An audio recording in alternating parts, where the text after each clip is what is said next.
So we completed prehistoric cultures first topic and Indus Valley civilization second topic, and we completed Aryan civilization third topic. Yes, let's come to the fourth topic, pre-Mauryan period. Pre-Mauryan period, pre-Mauryan period, or you can call it as post-Vedic period. After the Vedic period, you can call it as post-Vedic period. Post-Vedic period. It starts from 600 BC to 300 BC. Totally 300 years. 600 BC to 300 BC. You can call it as post-Vedic period, means after the Vedic period. Or you can call it as pre-Mauryan period. It means before the Mauryans. Yes, the time period is 600 BC to 300 BC, approximately 300 years. Generally, what happened in the time of 600 BC to 300 BC? Because of the Brahmin hegemony in the time of Vedic period, for against the Brahmanism, there were 62 new religions came into existence in Indian society. 62 new religions which against the Brahmanism, it came into existence in Indian society. 62 new religions. This is one development. This is one development. And second development in the time of post-Vedic period is, actually early Vedic people know Jana. So the Rajan duty is to protect the Jana people. Later Vedic period, Janapada, the new word. Jana means people, Pada means territory. So people living territory. The Rajan, it means the tribe head duty is to protect the Janapada. Janapada means people living territory. Early Vedic period only Jana and Pasu and Janapada territory, and these Janapadas were merged. It emerged into Mahajanapadas. Mahajanapadas. That is the second development. So suppose this is one Janapada, this is one Janapada, and this is one, and these three Janapadas were merged, and it's emerged into Mahajanapada. So 16 Mahajanapadas came into existence. 16 Mahajanapadas. 16 పెద్ద రాజ్యాలు అవతరించాయమ్మ. చిన్న రాజ్యాలు కలిసిపోయి చిన్న జనపదాలు. Later Vedic పీరియడ్లో ఉన్న చిన్న జనపదాలు post Vedic పీరియడ్లోకి వచ్చేసరికి so 16 Mahajanapadas. These were the two developments which was happened in the Indian history in the time of 600 BC to 300 BC. One side, 62 new religions came into existence against the Brahmanism because of the Brahman hegemony in the time of Vedic period. And second one is Janapadas were merged. It's emerged into 16 Mahajanapadas, or you can call it as Sodasa Mahajanapadas. These two were the developments. Anyway, out of 62 new religions, the most important religions are Buddhism, Jainism, Ajivaka and Charvaka. And let's come to the question. Which among the following is are correct regarding Anguttara Nikaya? Anguttara Nikaya. Anguttara Nikaya. Let's come to the Anguttara Nikaya is a Pali literature which was associated with the Sutta Pitaka. Sutta Pitaka. It is a right statement, Amma. Actually, I told you out of 62 new religions, the most important one is Buddhism. Buddhist literature is Tripitakas. Buddhist literature is Tripitakas. How the Hindu literature is Vedas, Vedangas, Puranas, Itihasas and Upavedas. Like Buddhist literature is Tripitakas. There are three Pitaka: Sutta Pitaka, Vinaya Pitaka and Abhidhamma Pitaka. Abhidhamma Pitaka. Sutta Pitaka, Vinaya Pitaka and Abhidhamma Pitaka. Three Pitakas. This is the Buddhist literature, or you can call it as Bauddha Sahityam. Bauddha Sahityam. So Sutta Pitaka contains 5 Nikayas. 5 Nikaya. The 5 texts, 5 Nikayas.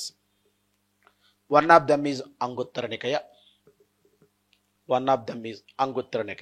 So now tell me, Buddhist literature was written in Pali language, Pali. And one point you have to remember, post-Vedic period, there are 3 languages most familiar. One is Sanskrit, it's for the elite people. And Pali and Prakrit, it's for the common people. It's for the common people. Sanskrit is. And you know very well all the Vedas, which was in Sanskrit language, but whereas in Buddhist literature and Jain literature were in Pali and Prakrit language, commoners language. And anyway, it is a Buddhist Pali literature. Even till today, I don't know whether you are aware or not. In Bihar, people aspirants, so uh, they taken Pali literature. Pali is one of the optionals in UPSC. And anyway, which was associated with Sutta Pitaka, it is the right answer. See this, Tripitaka, Sutta Pitaka consists of 5 Nikayas, 1 Namam. Second statement, it gives the information of Sodasa Mahajanapadas in the post-Vedic period. Yes, it is right statement. Anguttara Nikaya, according to Anguttara Nikaya, 16 Mahajanapadas, or you can call as Sodasa Mahajanapadas. And I think you might have heard in the regular classroom. So there were 16 Mahajanapadas: Magadha, Kasi, Kosala, Gandhara, Gandhara, Kamboja. And so the number of 16 Mahajanapadas. And out of all, one is South India, that is Asmaka. Asmaka in Nizamabad, the capital was Bodhan. The present day Bodhan. In the ancient India, Bodhan or Podhan, now it is called as Bodhan. Asmaka, South India. And two were Northwest India, Gandhara and Kamboja. Gandhara and Kamboja. Remaining all in Central India and North India. And out of 16 Mahajanapadas, the most powerful one is Magadha. Magadha capital was Rajagriha initially, later Pataliputra. If you have information, you don't need to write. If you don't have information, you just write it. Magadha, Rajagriha initially, later Pataliputra. And one point you have to remember, so 600 BC to 400 BC, how many years? 200 BC, 200 years. 600 BC to 400 BC.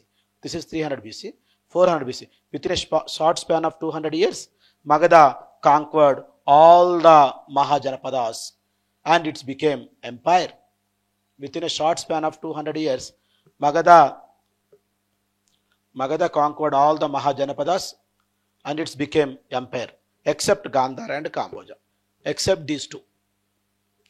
Except Gandhara and Kamboja, remaining all the Mahajanapadas were conquered by Magadha and Magadha became empire. Now, one point you have to remember, in that time, Gandhara and Kamboja, this northwest part of India, present day Pakistan, these two were under the control of the Iranians, Persian rulers.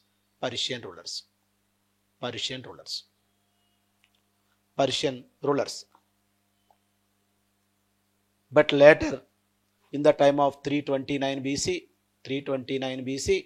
Alexander defeated the Persian rulers.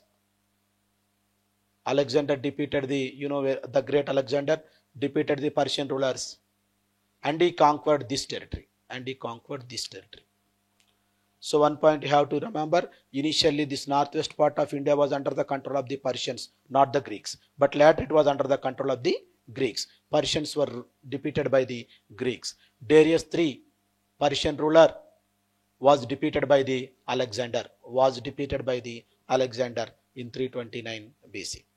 The great Alexander from the Macedonia. Clear, ma? Yes, anyway, Iranians were very powerful, so the Magadha rulers didn't touch the Gandhara and Kamboja. That point you have to remember.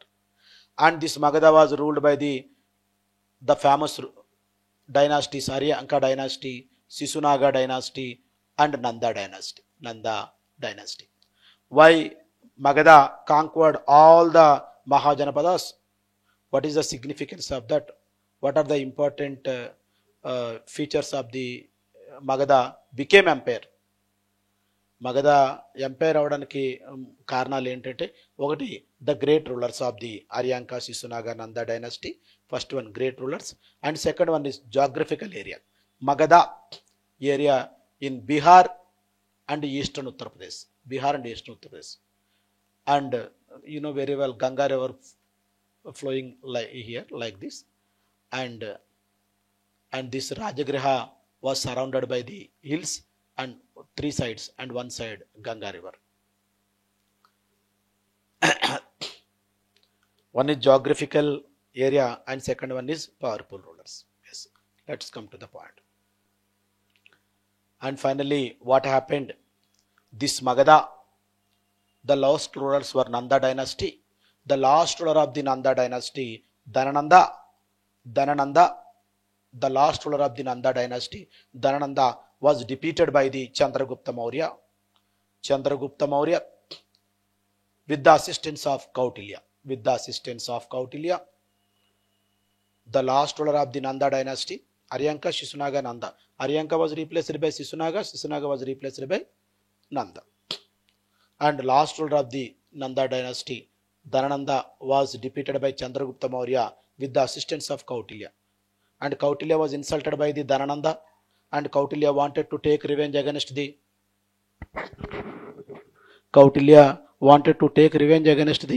Nanda dynasty. So Kautilya chose the Chandragupta Maurya to fight against the Nanda dynasty. But anyway, Dhanananda was defeated and killed by the Chandragupta Maurya, and he started the Mauryan dynasty. That is next topic.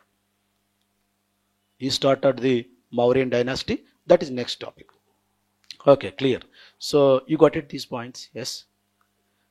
Anyway, third statement. Mano Radha Purani, which was composed by Buddhaghosa, a commentary to it. Manam question entama Anguttara Nikaya, regarding Anguttara Nikaya, which among the following is are correct?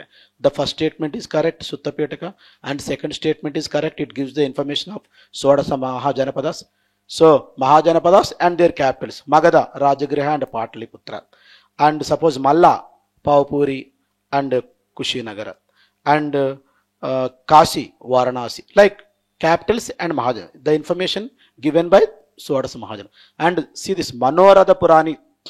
It's a book which was composed by Buddhaghosa, a Buddhist monk, Buddhaghosa, a commentary to it.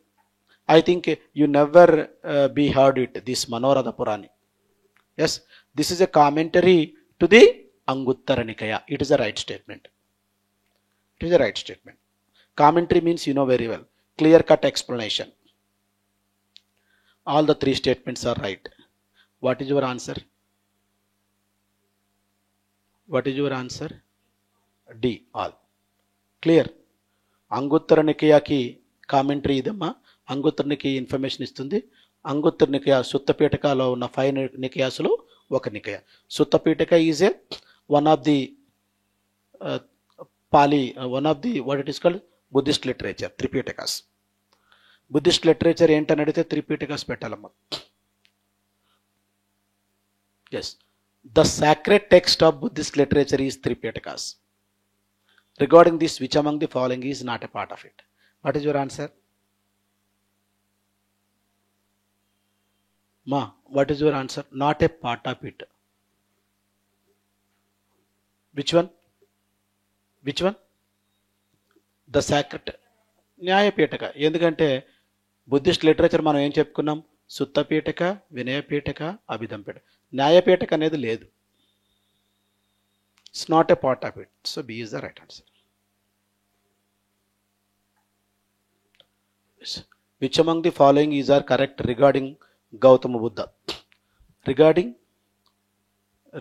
Gautama Buddha. Yes. And you know very well, Gautama Buddha, he started the Buddhism against the Brahmanism, and you know very well. And Buddhism is one of the most familiar religion which was started in the time of post-Vedic period out of 62 new religions. So let's come to the point. First, let's see the second statement.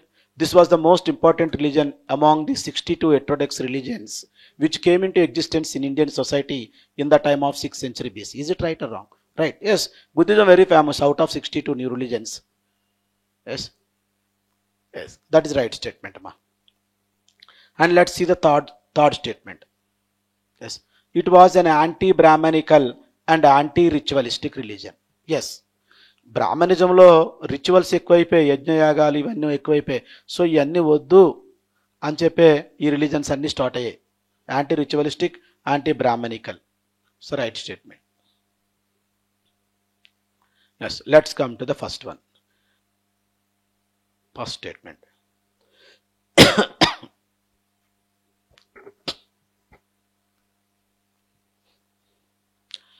And he lost his mother in his childhood and was brought up by his stepmother Gautami Prajapati. And I don't know whether you are aware or not, the actual name of Buddha, Siddhartha. His father Suddhodana, mother Mahamaya, and wife Yashoda, and son Rahul.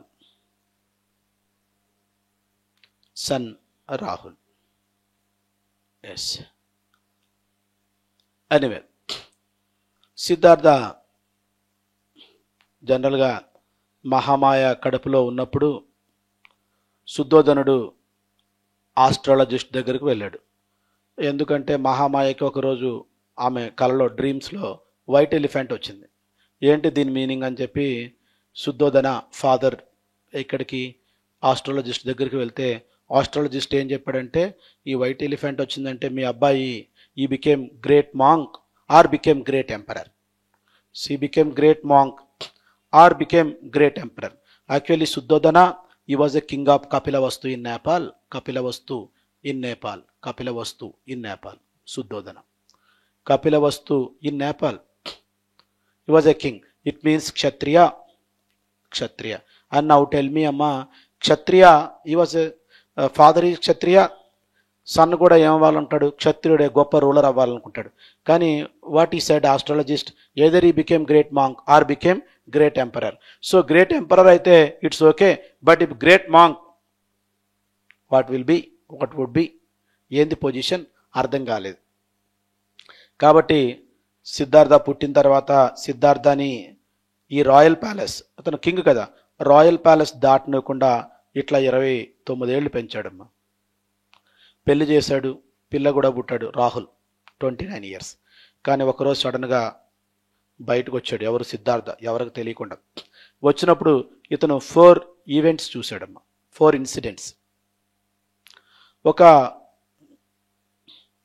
Old మ్యాన్ని చూశాడు first time. అప్పటి వరకు అతనికి తెలియదు మనుషులు old అవుతారని. Old man చూశాడు.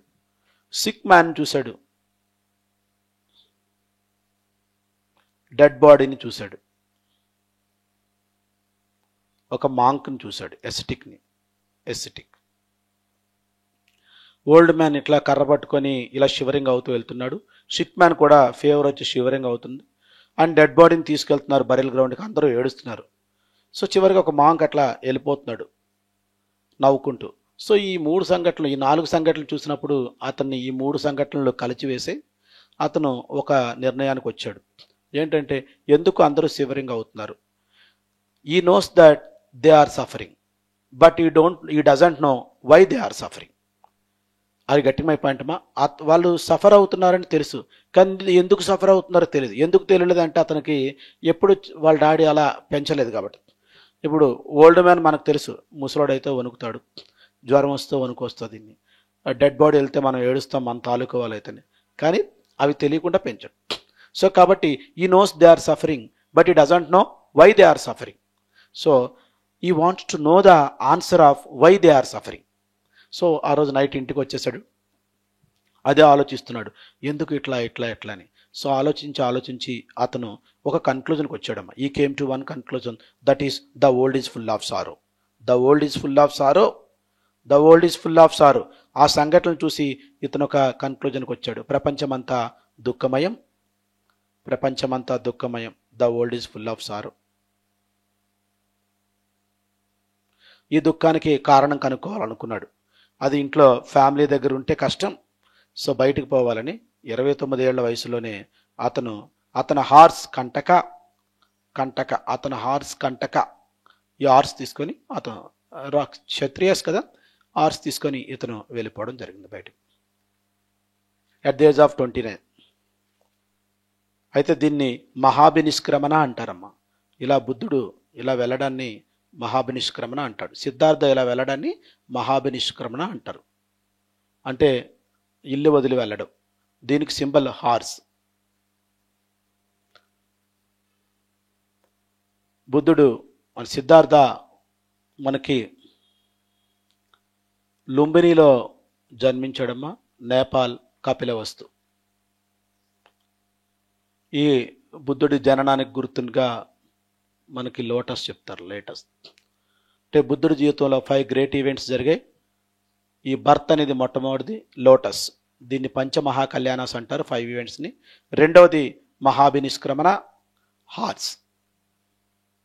మూడవది ఇతను బోధి చెట్టు కింద బీహార్లో జ్ఞానాన్ని పొందుతాడు, Bodhi tree, or you can called as peepal tree. Peepal tree ఈ గయా అనే ప్రాంతంలో, అది ఇప్పుడు బుద్ధ గయా అని పిలుస్తారు. ఇక్కడ పిపల్ ట్రీ కింద అతను కూర్చొని, అతను ఇంట్లో నుంచి పారిపోయిన తర్వాత చాలా చోట్ల he was wandering 6 years, 29 to 35, 6 years. But అతను he was unsatisfied. So finally went to Gaya, Bihar, and he was sitting under the peepal tree. Later it's became Bodhi tree, under the people tree, and he started meditation. 49 days he continuously meditated, and 49th day he heard one sound from the earth, Buddha, you are enlightened. Buddha, you are enlightened. And when I was a student of UPSC asked that why Buddha right hand shows to the earth. The sound comes from the earth. Buddha, you got enlightened. అప్పటి వరకు బుద్ధుడి పేరు సిద్ధార్థ అమ్మ. అప్పటి నుంచి Buddha. Siddhartha became Buddha when he got enlightened. Yes. So that day onwards, Gaya became Bodha Gaya. Pipal tree became Bodhi tree. Bodhi tree. And the symbol of this, what it is called as enlightenment, is tree, Bodhi tree. The symbol.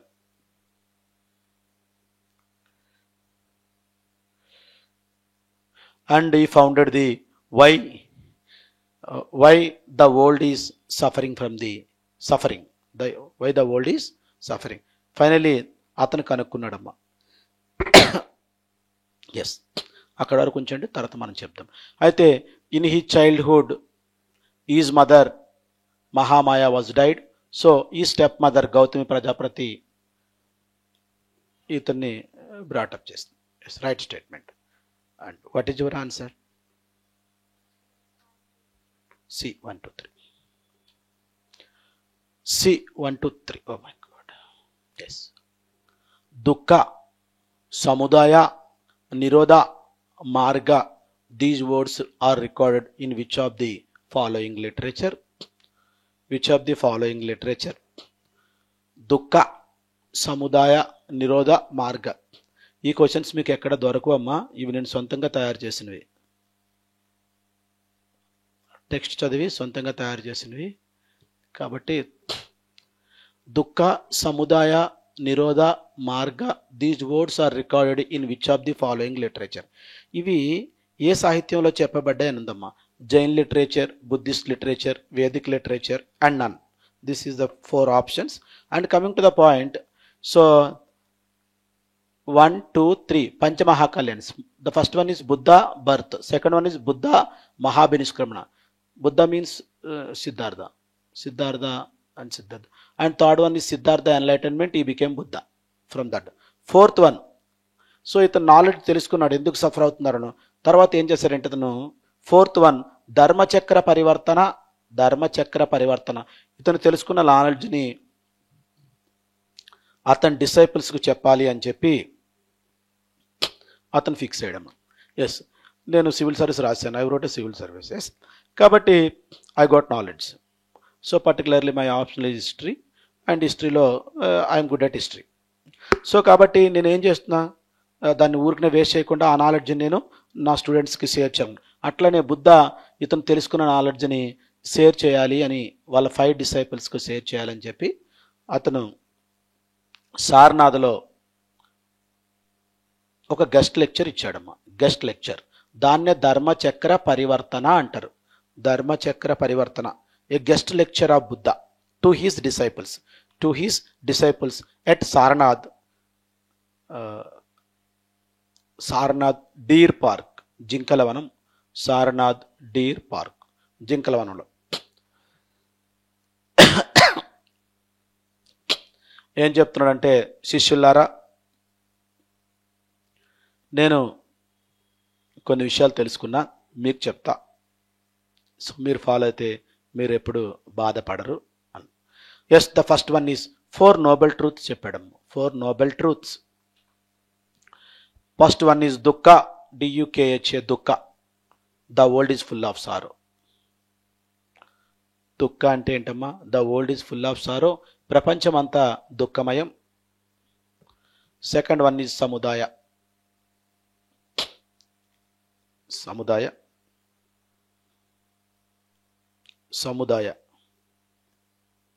సముదాయ అంటే దుఃఖానికి కారణం కోరిక, Dzire.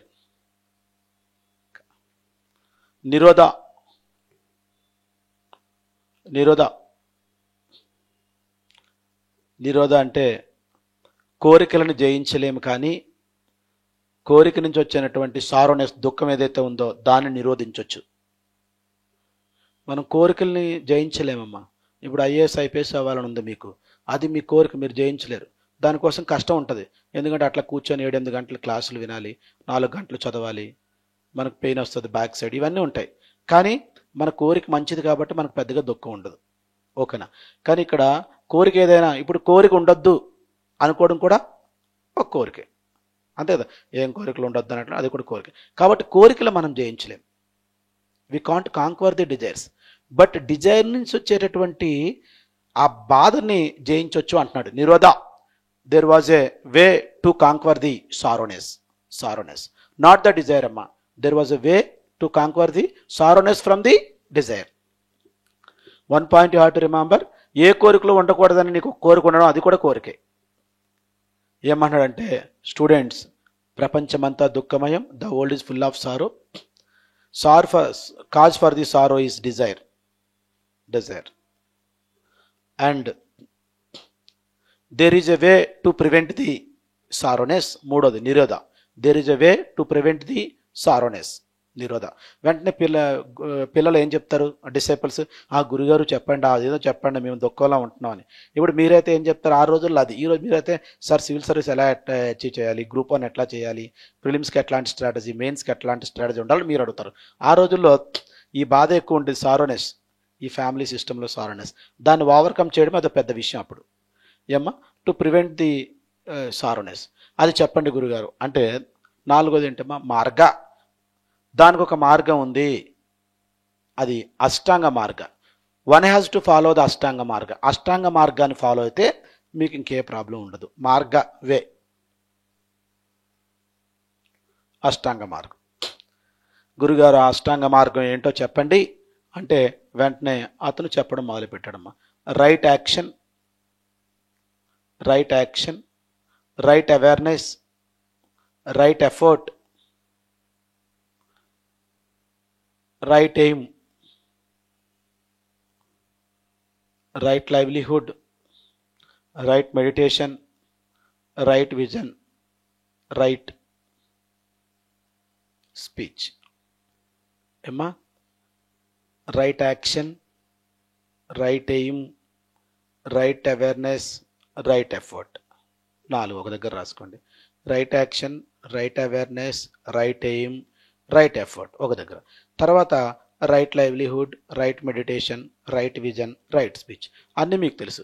మీకు right ఏముందనుకోండి అంటే ఒక IAS అవ్వాలి, అట్లా మంచి ఏముందనుకోండి, మీరు కష్టపడుతున్నా మీకు ఈ బాధ తెలియదు.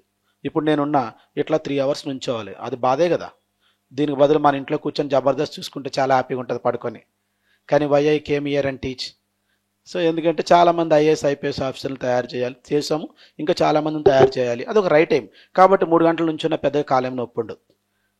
ఇది ఒక రకంగా పనిష్మెంటే, అది ఒక రకంగా punishment. Sitting is also punishment అమ్మా. 7-8 అవర్స్ ఒకే ఆసనంలో కూర్చోవాలంటే చాలా కష్టం.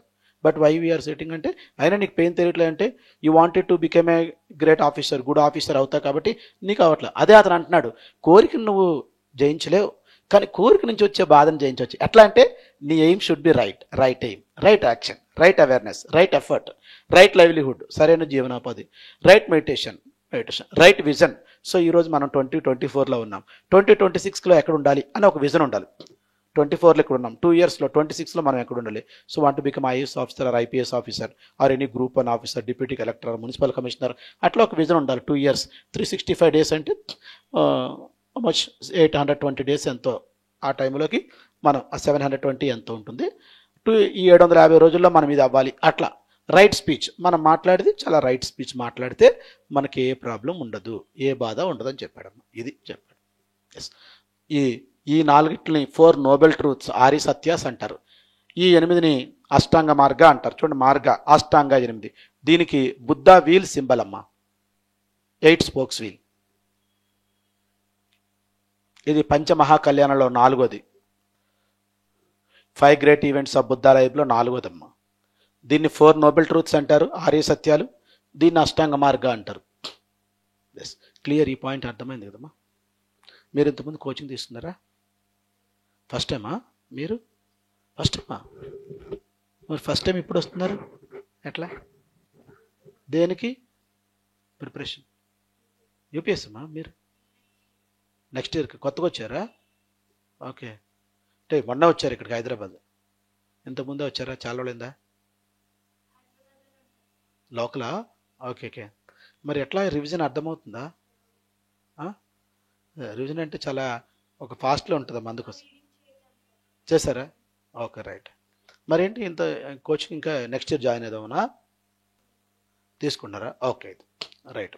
ఇదైతే అర్థమవుతుంది కదా, క్లియర్. ఇప్పుడు చెప్పండి అమ్మా, what is your answer?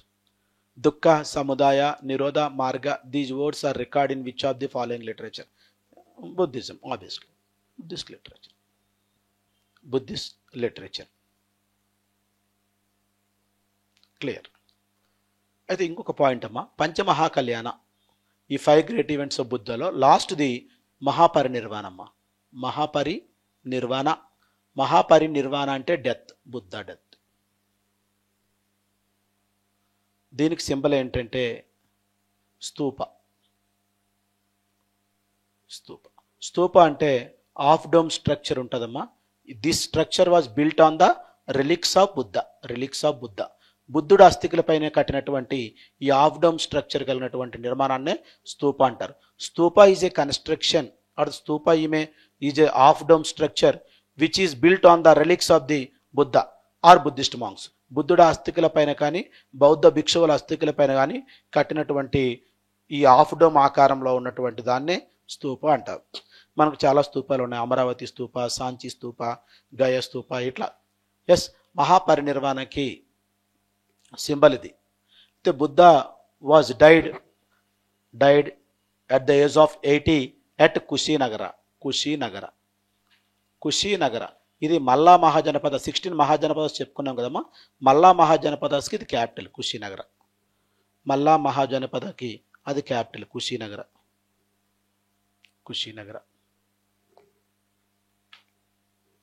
So I told you 16 Mahajanapadas and Malla is one among them, and Kushinagara was the one of the capital of Malla.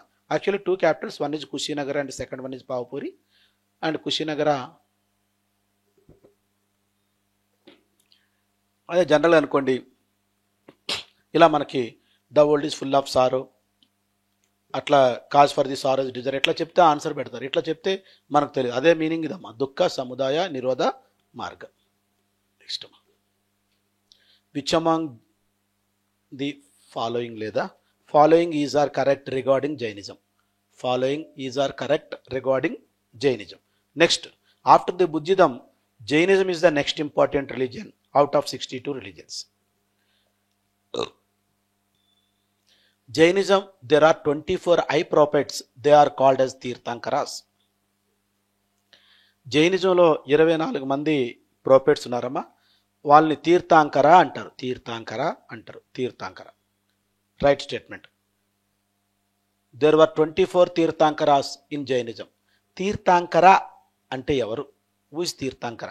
Highest stage of Jainism Tirthankara. Tirthankara means ford maker. Ford maker. Ford అనే car ఉంది కదమ్మా, ford maker. Ford maker అంటే he is giving hand to you and to cross the sea. అతను మెల్లగా నీ చేయి పెట్టుకొని సముద్రాన్ని దాటిస్తాడు. Ford maker. ఫోర్డ్ మేకర్ అంటే వారధిని దాటించేవాడు అని అర్థం అమ్మ. అంటే బ్రిడ్జిని దాటించేవాడు, అంటే ఒక సముద్రాన్ని దాటించేవాడు. మరి ఏ సముద్రాన్ని? సంసారం అనే సముద్రాన్ని అమ్మ. ఆ రోజుల్లో కష్టాలు ఏంటంటే ఈ సంసారాన్ని ఎట్లా, ఆ సంసారంలో కొట్టుమిట్టుకుండేవాడిని ఎట్లా, కాబట్టి బాధల్లో గెలిపారు. కాబట్టి అట్లాంటిది ఏం లేదని హ్యాండ్ ఇచ్చి మిమ్మల్ని అట్లా మెల్లగా ఎటువంటి ఇబ్బంది లేకుండా, అంటే హ్యాండ్ ఇవ్వడం అంటే చెయ్యి ఇవ్వడం అని కాదు, దాని అర్థం ఏంటి? అతని తాలూకా మాటలతో మిమ్మల్ని సో అందుకే ఫోర్డ్ కారు కూడా ఇదే పేరు పెట్టారు, ఫోర్డ్ మేకర్. కొండలు గుట్టలు ఇట్లా ఎక్కుతుంటుంది మీకు అడ్వర్టైజ్మెంట్లో చూస్తే. Tirthankara to give his hand to you and cross the sea, సంసారం అనే సముద్రాన్ని. There were 24 Tirthankaras. Yes right అమ్మ, there were 24 Tirthankaras. Yes right. And suppose if we see that the first Tirthankara is Rishabhanada, and the last Tirthankara Vardhamana Mahavira. The first Tirthankara Rishabhanada and the last Tirthankara Vardhamana Mahavira. Last means 24.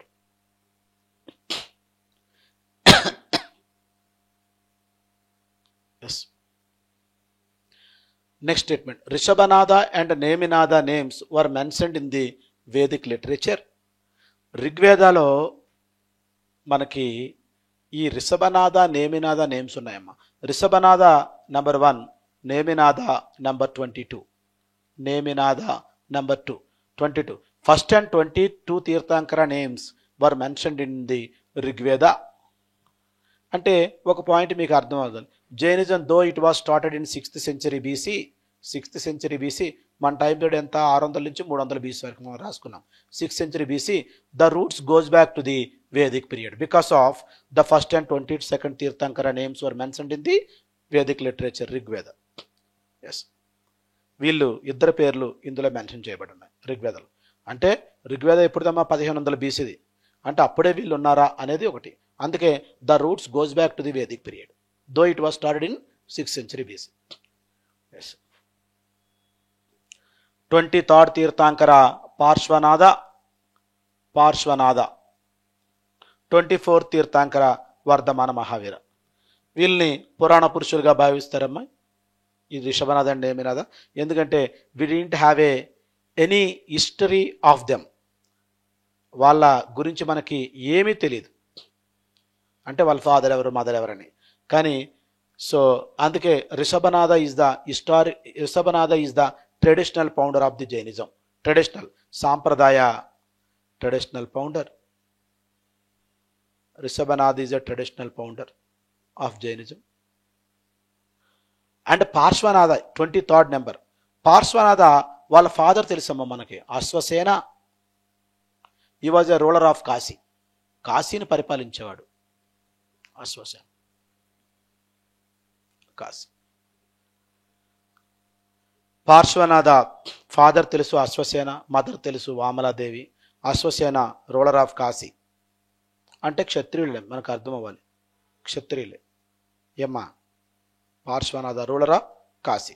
So కాబట్టి ఇతన్ని historical founder అంటారు. అంటే అతని గురించి మనకు చరిత్ర తెలుసు కాబట్టి, వాళ్ళ ఫాదరు మదరు అందరూ తెలుసు కాబట్టి historical founder of Jainism.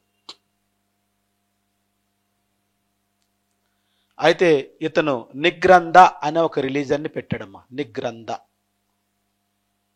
NIGRANTHA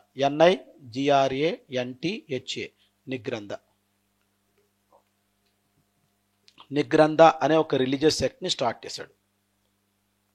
clear అమ్మా? Okay, let's come to the third statement. Nigrantha means free from bonds and it was an earlier form of Jainism. Nigrantha అనేది ఏంటంటమ్మా? Free from the bonds.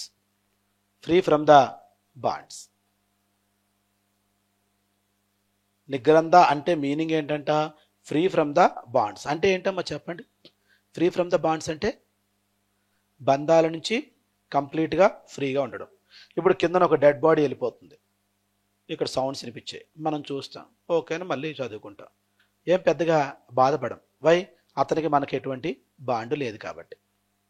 సడన్గా ఎవరో వచ్చి అక్కడ ఒకరు చనిపోయారు, మనకు తెలిసిన ఫ్రెండ్ సుబ్బారావు వెంకట్రావు ఏదో చెప్పారు అంటే మనం టక్కన లేచి వెళ్ళిపోతాం, కొంచెం క్రైమ్ కూడా చేస్తాం, మన బాగా తెలిసిన ఫ్రెండ్ అయితే. ఇంకా ఎందుకు? అతనికి మనకు బాండ్ ఉంటుంది కాబట్టి. అంటే బాండ్స్ వల్ల బాధ వస్తుంది, బంధాల వల్ల బాధ కలుగుతుంది. ఆ బాండ్స్ నుంచి దూరం ఉంచితే బాధే ఉండదు. Suppose if you free from the bonds, so నీకు బాధ ఉంటుందా? బాధ ఉండదు.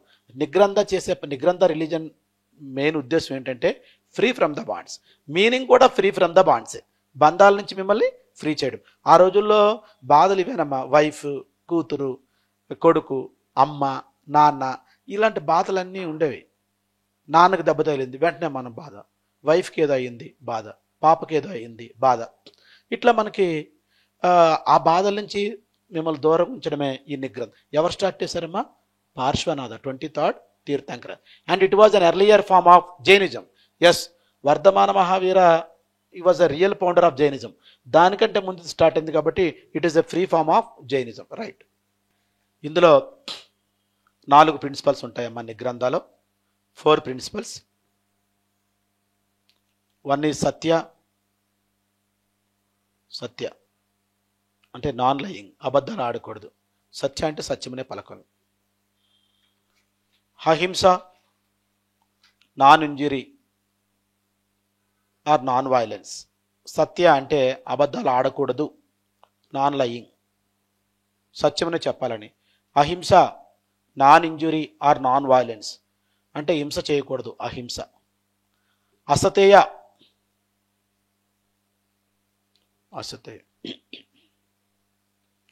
అపరిగ్రహ, అసతేయ అండ్ అపరిగ్రహ. అసతేయ అంటే నాన్ స్టీలింగ్ అమ్మ, నాన్ స్టీలింగ్, దొంగిలించకూడదు. Yes, non stealing. ఏమీ దొంగిలించకూడదమ్మా, ఎదుటి వాళ్ళ బుక్, పెన్ను, ఎదుటి వాళ్ళ మనసు కూడా దొంగిలించకూడదు, నాన్ స్టీలింగ్. ఎందుకంటే ఫస్ట్ స్టార్ట్ అయ్యేది అక్కడే కదా. మన మనసు దొంగిలిస్తే బంధం ఏర్పడుతుంది, బాండ్ మనకి బాధకు దారితీస్తుంది. పెన్ను గిన్నె అనుకో, మనం కొనైనా ఇచ్చేవచ్చు. అది గట్టిగా మై పాయింట్, నాన్ స్టీలింగ్. అసలు ఇక్కడ మనం చెప్పుకునేది ఏంటి? Free from the bonds. ఇప్పుడు వైఫ్ ఉంది, అలా ఉండాలి. పిల్లలు ఉన్నారు, అట్లా ఓకే. దెబ్బ తగిలిందా బాబుకి, పాపకి, అయితే ఏముంది, హాస్పిటల్ తీసుకెళ్ళి కట్టుకోవాలి, అంతేగాని అట్లా ఉండాలి మనం. అది గట్టి మై పాయింట్. అంటే నువ్వేం బాధపడకూడదు అనమాట, ఫ్రీ ఫ్రమ్ ద బాండ్స్. అసలు ఫస్ట్ నువ్వు అందుకే మనసు దొంగిలించకూడదు. ఇప్పుడు కూతురు తండ్రి మనసు దొంగిలించింది అనుకోండి, కూతురికి ఏమైనా అయితే తండ్రి విలువెల్లా ఆడిపోతాడు, అవునే కదమ్మా. అంటే బాండ్ ఏర్పడిపోద్ది కూతురుతో. అట్లా నాన్ స్టీలింగ్ అంటే ఆ విధంగా అనమాట. Okay. Aparigraha, non accumulation of wealth అమ్మా, non accumulation of wealth. Non accumulation of wealth. చిల్లి గవ్వ కూడా ఉండకూడదు చేతిలో, చిల్లి గవ్వ కూడా వండకూడదు. Non accumulation of wealth. ఏముండాలి? ఫుడ్ బౌల్ ఉండాలి, అంతే, ఫుడ్ బౌల్. మరి నీ దగ్గర డబ్బులు లేవంటే ఏముండాలమ్మా? బౌలే ఉండాలి. డబ్బులు ఉంటే మనం పోయి తింటాం, డబ్బులు లేవంటే మనం ఏం చేయాలి? భిక్షాటన చేయాలి. ఎస్, మీరు నిన్న మొన్న టీవీలో చూసుంటారు, ఒక అతను 200 crores రూపీస్ అట్లా దానం చేసేసాడు. ఇట్లా టీవీలో చూసి, గుజరాత్ అతను ఇట్లా పడేశాడు అనమాట, ఇట్లా డబ్బులు, మనీ అండ్ క్లాత్స్ అన్నీ అందరికి ఇచ్చేశాడు. నెక్స్ట్ అతను, నేను సన్యాసిగా మారిపోబోతున్నా, నా కొడుకు సన్యాసి అయ్యాడు, నేను కూడా అట్లా అని చెప్పి ఏమ్మా అని. మరి నెక్స్ట్ ఏం చేయాలి? అతను ఏం చేస్తాడంట? భిక్షాటన చేస్తాడు. ఇప్పుడు చిల్లిగవ్వ కూడా లేదమ్మా, మనం ఎట్లా ఫుడ్ చేయాలి? ఇప్పుడు ఉందనుకో, హోటల్కి వెళ్ళి తింటాం, లేదంటే మనకు దగ్గర ఫుడ్ బౌల్ ఉంటుంది, ఫుడ్ బౌల్ మాత్రమే ఉంచుకోవాలి మీరు. Non accumulation of wealth. ఇప్పుడు మా అమ్మాయి ఉంటుంది, చిన్నపిల్లది, సో మనం రోజుకి నేను కాయిన్స్ ఇస్తుంటా, కిడ్డీ బ్యాంక్లో వేస్తుంటుంది. ఫస్ట్ వెళ్ళంటే పర్స్ చెక్ చేస్తుంది, ఏంది ఈరోజు కాయిన్స్ తేలదని. అంటే మనకు చిన్నప్పుడు కూడా మన ఫాదరు 2 రూపీస్ ఇస్తే అట్లా మనం ఏం కొనుక్కోకుండా నెక్స్ట్ డే ఉంచుకుంటే నెక్స్ట్ డే ఇంకో 2 రూపీస్, నెక్స్ట్ డే ఇంకో 2 రూపీస్, అట్లా మనం దాచుకొని ఏంటి అట్లా ఎక్కువ మనీ చేసుకున్నాం. అంటే మనకు ₹1 ఉందంటే దాన్ని 2 చేయాలి, 3 చేయాలని ఉంటుంది. అసలు లేకపోతే ఆలోచనే ఉండదు. సో కాబట్టి నాన్ అక్యుములేషన్ ఆఫ్ వెల్త్. నీ దగ్గర చిల్లి గవ్వ కూడా ఉండకూడదు. That is called aparigraha. Please remember asteya and అపరిగ్రహ.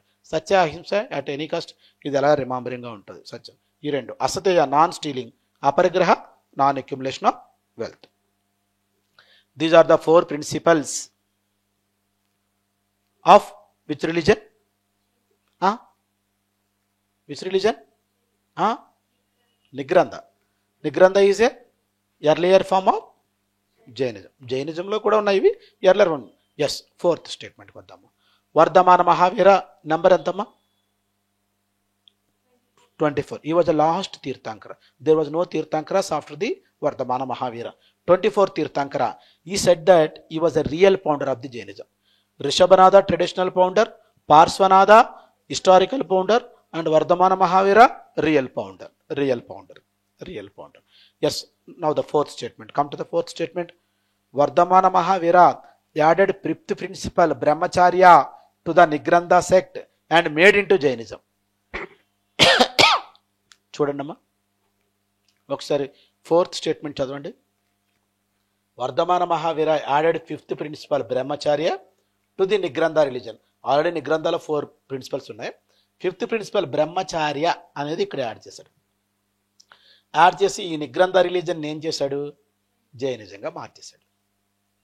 So right statement, right statement. Brahmacharya. ఇప్పుడు జైనిజంలో ఎన్ని ప్రిన్సిపల్స్ ఉన్నాయి? 5. నిగ్రంథాలు ఎన్ని ప్రిన్సిపల్స్ ఉన్నాయి? 4. Yes. Now what is your answer? Which among the following is correct regarding Jainism? D. All. Clear amma? అర్థమైందా? Which among the following does not belongs to the 3 Ratnas, 3 jewels of Jainism? మనకి బుద్ధిజంలో ఎట్లయితే ఈ అష్టాంగ మార్గం ఉందమ్మా, ఈ right action, right aim, right awareness, right effort, right livelihood, right meditation, right vision, right speech are walk, speech are walk ఇట్లా ఉందో, మనకి జైనిజంలో కూడా 3 జ్యువెల్స్ అని ఉన్నాయమ్మా. 3 జ్యువెల్స్, 3 రత్నాస్. క్వశ్చన్ ఏమడిగాడు? Which among the following does not belongs to the 3 ratnas of Jainism? ఈ కింది వాటిలో ఏది జైనిజంలో, ఏది జైనిజంలో 3 జ్యువెల్స్లో పార్ట్ కాంది, 3 రత్నాస్లో పార్ట్ కాంది? సమ్యక్ జ్ఞాన, సమ్యక్ విశ్వాస్, సమ్యక్ క్రియ, సమ్యక్ వాక్. సో మనం ఒకటి చెప్పుకుందాము. సమ్యక్ జ్ఞాన అంటే రైట్ నాలెడ్జ్. సమ్యక్ విశ్వాస్ అంటే రైట్ బిలీఫ్ ఆర్ ఫెయిత్. సమ్యక్ క్రియ అంటే రైట్ యాక్షన్.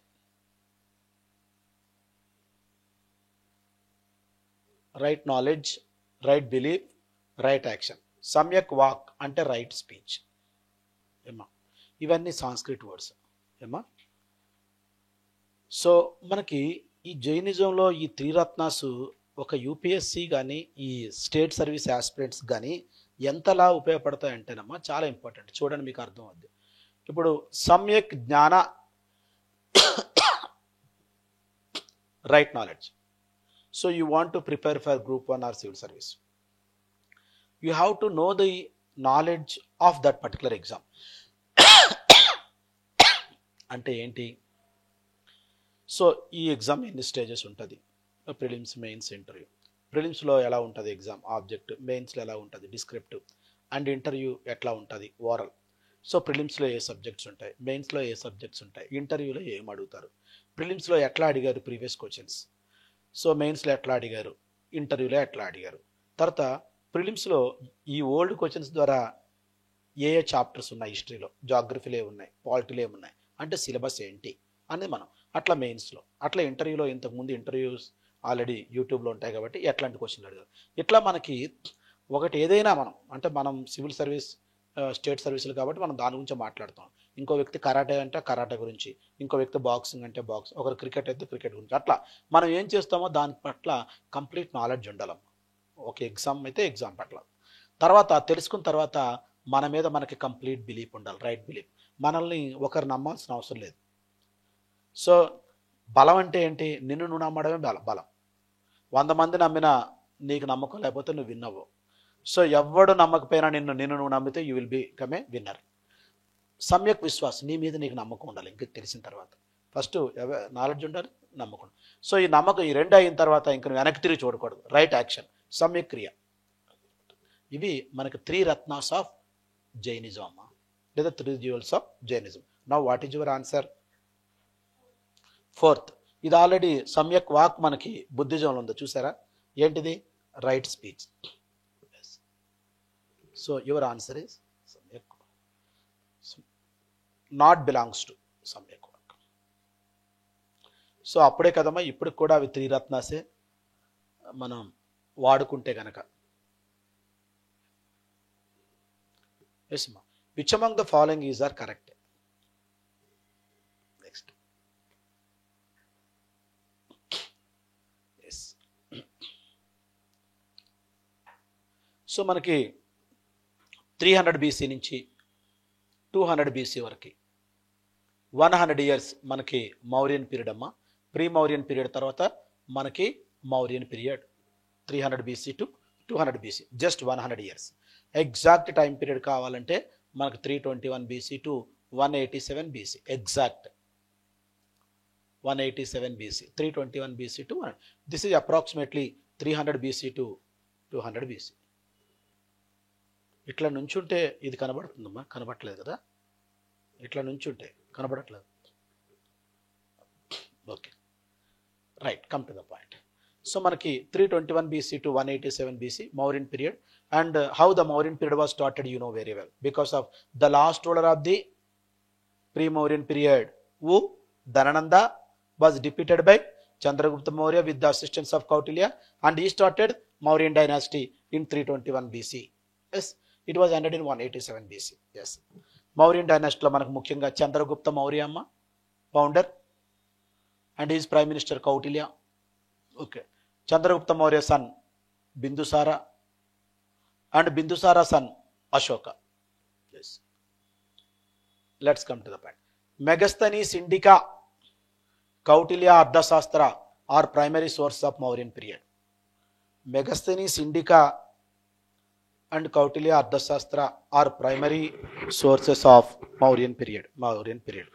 ఈ రెండు మనకి దేనికైనా రెండు రకాలైన సోర్సెస్ ఉంటాయమ్మా. ముఖ్యంగా primary sources, secondary sources. Primary sources and secondary sources. Yes, ఇప్పుడు ఈ క్లాసు వింటున్నారు కాబట్టి ఈ క్లాసు గురించి అడిగితే మీరు ప్రాథమిక ఆధారం ప్రైమరీ సోర్సెస్, మీరు డైరెక్ట్గా విన్నారు, నేను చెప్పింది డైరెక్ట్గా విన్నారు కాబట్టి మీరు ప్రైమరీ సోర్సెస్. సో మీరు హాస్టల్కి వెళ్ళారు, వెళ్ళిన తర్వాత మీ హాస్టల్లో అమ్మాయి అడిగింది ఏంటి ఈరోజు ఏం జరిగిందని చెప్పి, సో ఇది జరిగిందని మీరు చెప్పారు, ఆమెకు మీ ద్వారా తెలిసింది, that is secondary source. This is primary source. ఇక్కడ చూడండి, కౌటిల్య అర్థశాస్త్ర చేశాడు. ఇతను ఎవరి కోర్టులో ఉన్నాడు? చంద్రగుప్త మౌర్య కోర్టులో ఉన్నాడు ప్రధానమంత్రిగా. మెగస్థనీస్ గ్రీక్ అంబాసిడర్ ఎవరి కోర్టులో ఉండేవాడు? చంద్రగుప్త మౌర్య కోర్టులో ఉండేవాడు. ఇతను ఇండికా అంటే ఇండియా అమ్మ, ఇది గ్రీక్ లాంగ్వేజ్లో ఇండికా ఇండియా. తర్వాత టాటా వాళ్ళు టాటా ఇండికా అని కూడా తయారు చేశారు. ఇండియా అంటే ఆ రోజు ఇండియన్ సొసైటీ ఎట్లా ఉందని ఇతను చెప్పాడు. Megasthenes was a Greek ambassador in the court of Chandragupta Maurya. అంటే కౌటిల్య ఇక్కడే ఉన్నాడు, మెగస్థనీస్ ఇక్కడే ఉన్నాడు. అంటే వీళ్ళు ఆ రోజుల్లో ఏం జరిగాయో డైరెక్ట్గా చూశారు కాబట్టి వీళ్ళు ప్రైమరీ సోర్సా సెకండరీ సోర్సా? ప్రైమరీ, డైరెక్ట్గా ఉంటుంది. So is it right statement or wrong statement? Right statement. Megasthenes who wrote Indica in Greek language, Kautilya wrote Ardhashastra. Yes, next అమ్మా, the greatest ruler of the Mauryan period, Ashoka the Great. Ashoka issued 181 inscriptions in 47 places in India, Pakistan and Afghanistan. First రోజు క్లాస్లో చెప్పాను, inscription అంటే return record on hard surface is called as inscription. ఏదైనా గట్టి ఉపరితలంపై రాసినట్టు దాన్ని inscription అంటారు. అది టెంపుల్ మీద అవ్వచ్చు, స్టోన్ మీద అవ్వచ్చు, కేవ్ మీద అవ్వచ్చు.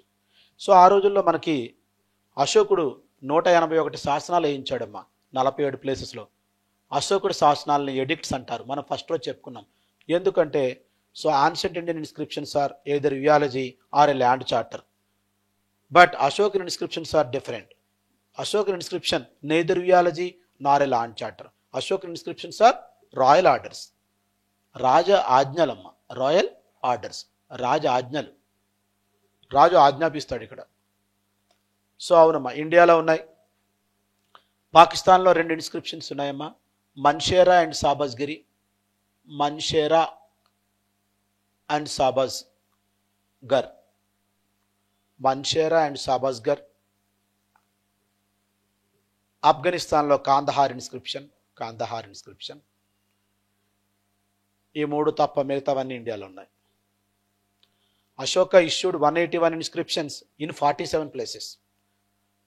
అంటే you know very well, more than 1 inscription in 1 place. 2 inscriptions Pakistan, Mansehra and Shahbazgarhi, and 1 inscription in Kandahar. Suppose I issued 1 inscription in this place. It is called as RTC Crossroad inscription. ఆ area పేరు మీద inscription name ఉంటుందమ్మా. Ashoka used 3 languages such as Prakrit, Greek and Aramic, and 4 scripts. They are Brahmi, Kharosthi, Greek and Aramic in his edicts. What is the third statement? Third statement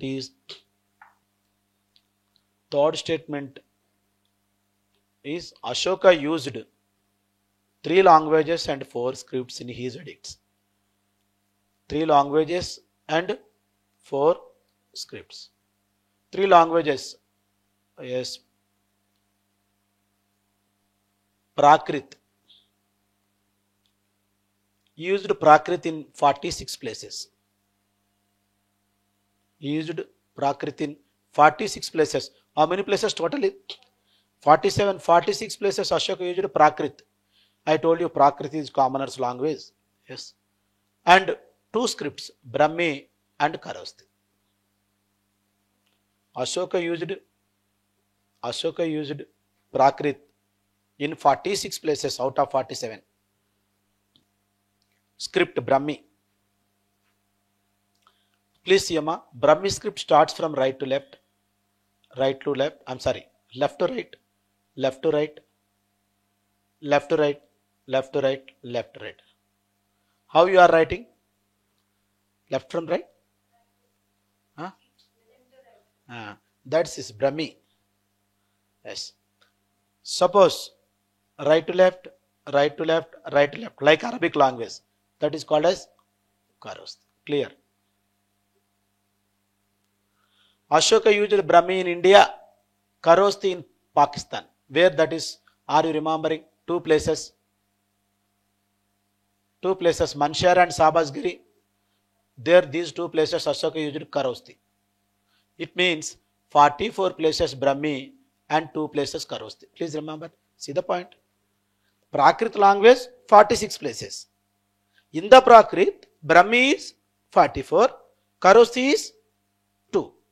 Clear? Is there any doubt? Please ask me. No doubt. So totally 46, India and Pakistan, Prakrit language. Out of 46, 44 Prakrit language, Brahmi script. 2 places Prakrit language, Kharosthi script. Where these 2 places? Pakistan, Manshera and Sabasgar. ఎందుకంటే అక్కడ writing ఇట్లా ఉండదు, ఇట్లా ఉంటుంది కాబట్టి ఆ ప్రజలకు అర్థం కావాలి కాబట్టి అట్లా రాస్తారు. Yes. And 47, one more place. 47 where? Afghanistan. Which inscription? Kandahar inscription. See, this is the Kandahar inscription in Afghan. So 1 inscription but 2 languages. This is called as bilingual inscription. 1 inscription, 2 languages. Please remember, amma. Okasari, you see the board? See the board? Yes. So Kandahar ఈ ప్రాంతంలో మనం చూసుకున్నట్టయితే initially ఎవరు ఉండేవారు? ఇక్కడ Iranians ఉండేవారు, మనం చెప్పుకున్నాం. But Iranians were replaced by whom? Greek, Alexander. మనం ఇందాక చెప్పుకున్నాం. అంటే ఇక్కడ ఇరానియన్ ప్రజలు, గ్రీక్ ప్రజలు ఉన్నారు. సో వీళ్ళకి అర్థమయ్యే భాషలో, గ్రీక్ ప్రజలకు అర్థమయ్యేటట్టు గ్రీక్ భాషలో, ఇరానియన్ ప్రజలకు అర్థమయ్యేటట్టు అరామిక్, ఇరానియన్ లాంగ్వేజ్ అరామిక్, ఇలా 2 లాంగ్వేజ్లో ఒకే విషయాన్ని చెప్పాడు. Ashoka he gave the same content in 2 languages. So one for the Greek people, another for the Aramic people who lived in the Kandahar area. Clear? Now tell me, Greek language, Greek script, Aramic language, Aramic script. Now tell me 3 languages, is it right or wrong? Yes, Prakrit, Greek and Aramic. 4 scripts, Brahmi, Kharosthi, Greek and Aramic. Right shipment. Last one అమ్మా. Bhabru rock edict reveals the faith of Ashoka on Buddhism. Bhabru rock edict, Bhabru rock edict reveals the faith of Ashoka on Buddhism. And one point you have to remember, Amma. So Ashoka issued rock edicts, pillar edicts, and cave edicts. And he issued 14 major rock edicts. Out of all, 13th major rock edict is very important. It gives the information of the Kalinga war and Ashoka Dhamma and Mauryan administration, 13th rock edict. So Babru rock edict, it is a minor rock edict, reveals the faith of the Ashoka and Buddhism. Babru, where it is located? Babru in West Bengal, Amma. Babru in West Bengal. So on this rock edict, there were 3 Saranyas. One is Buddham Sharanam Gacchami, Dhammam Sharanam Gacchami, Sangam Sharanam Gacchami. Suppose if you observe the Babru minor rock edict in West Bengal, you can find out 3 Saranyas. Those are Buddham Sharanam Gacchami, Dhammam Sharanam Gacchami, Sangam Sharanam Gacchami. Yes. బౌద్ధ మతం కలకాలం వర్ధిల్లుగాక. ధర్మం అనేది కలకాలం వర్ధిల్లుగాక. సంఘం, Ashoka started sanghas to promote the Buddhism. So సంఘం శరణం గచ్చామి, సంఘాలు వర్ధిల్లుగాక. ఇక్కడ ఒక దగ్గర మనం చూస్తే మనకి ఏం తెలుస్తుందంటే Bhabru rock edict reveals the faith of Ashoka on Buddhism. బుద్ధం శరణం గచ్చామి. Is it right, Ram? Right. What is your answer?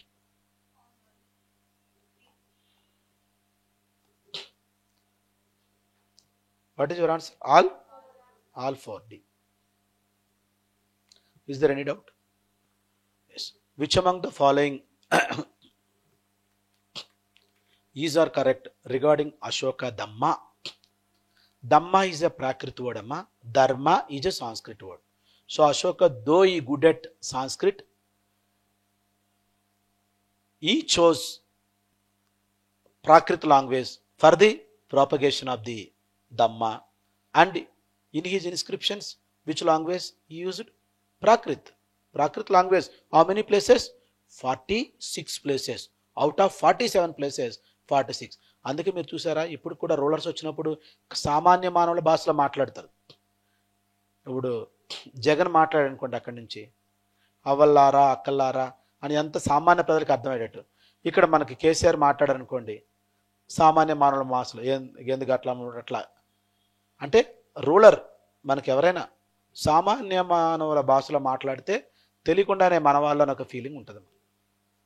So అందుకే అశోకుడు కూడా కామన్ పీపుల్ లాంగ్వేజ్లో ప్రాకృతిలో రాయించాడు.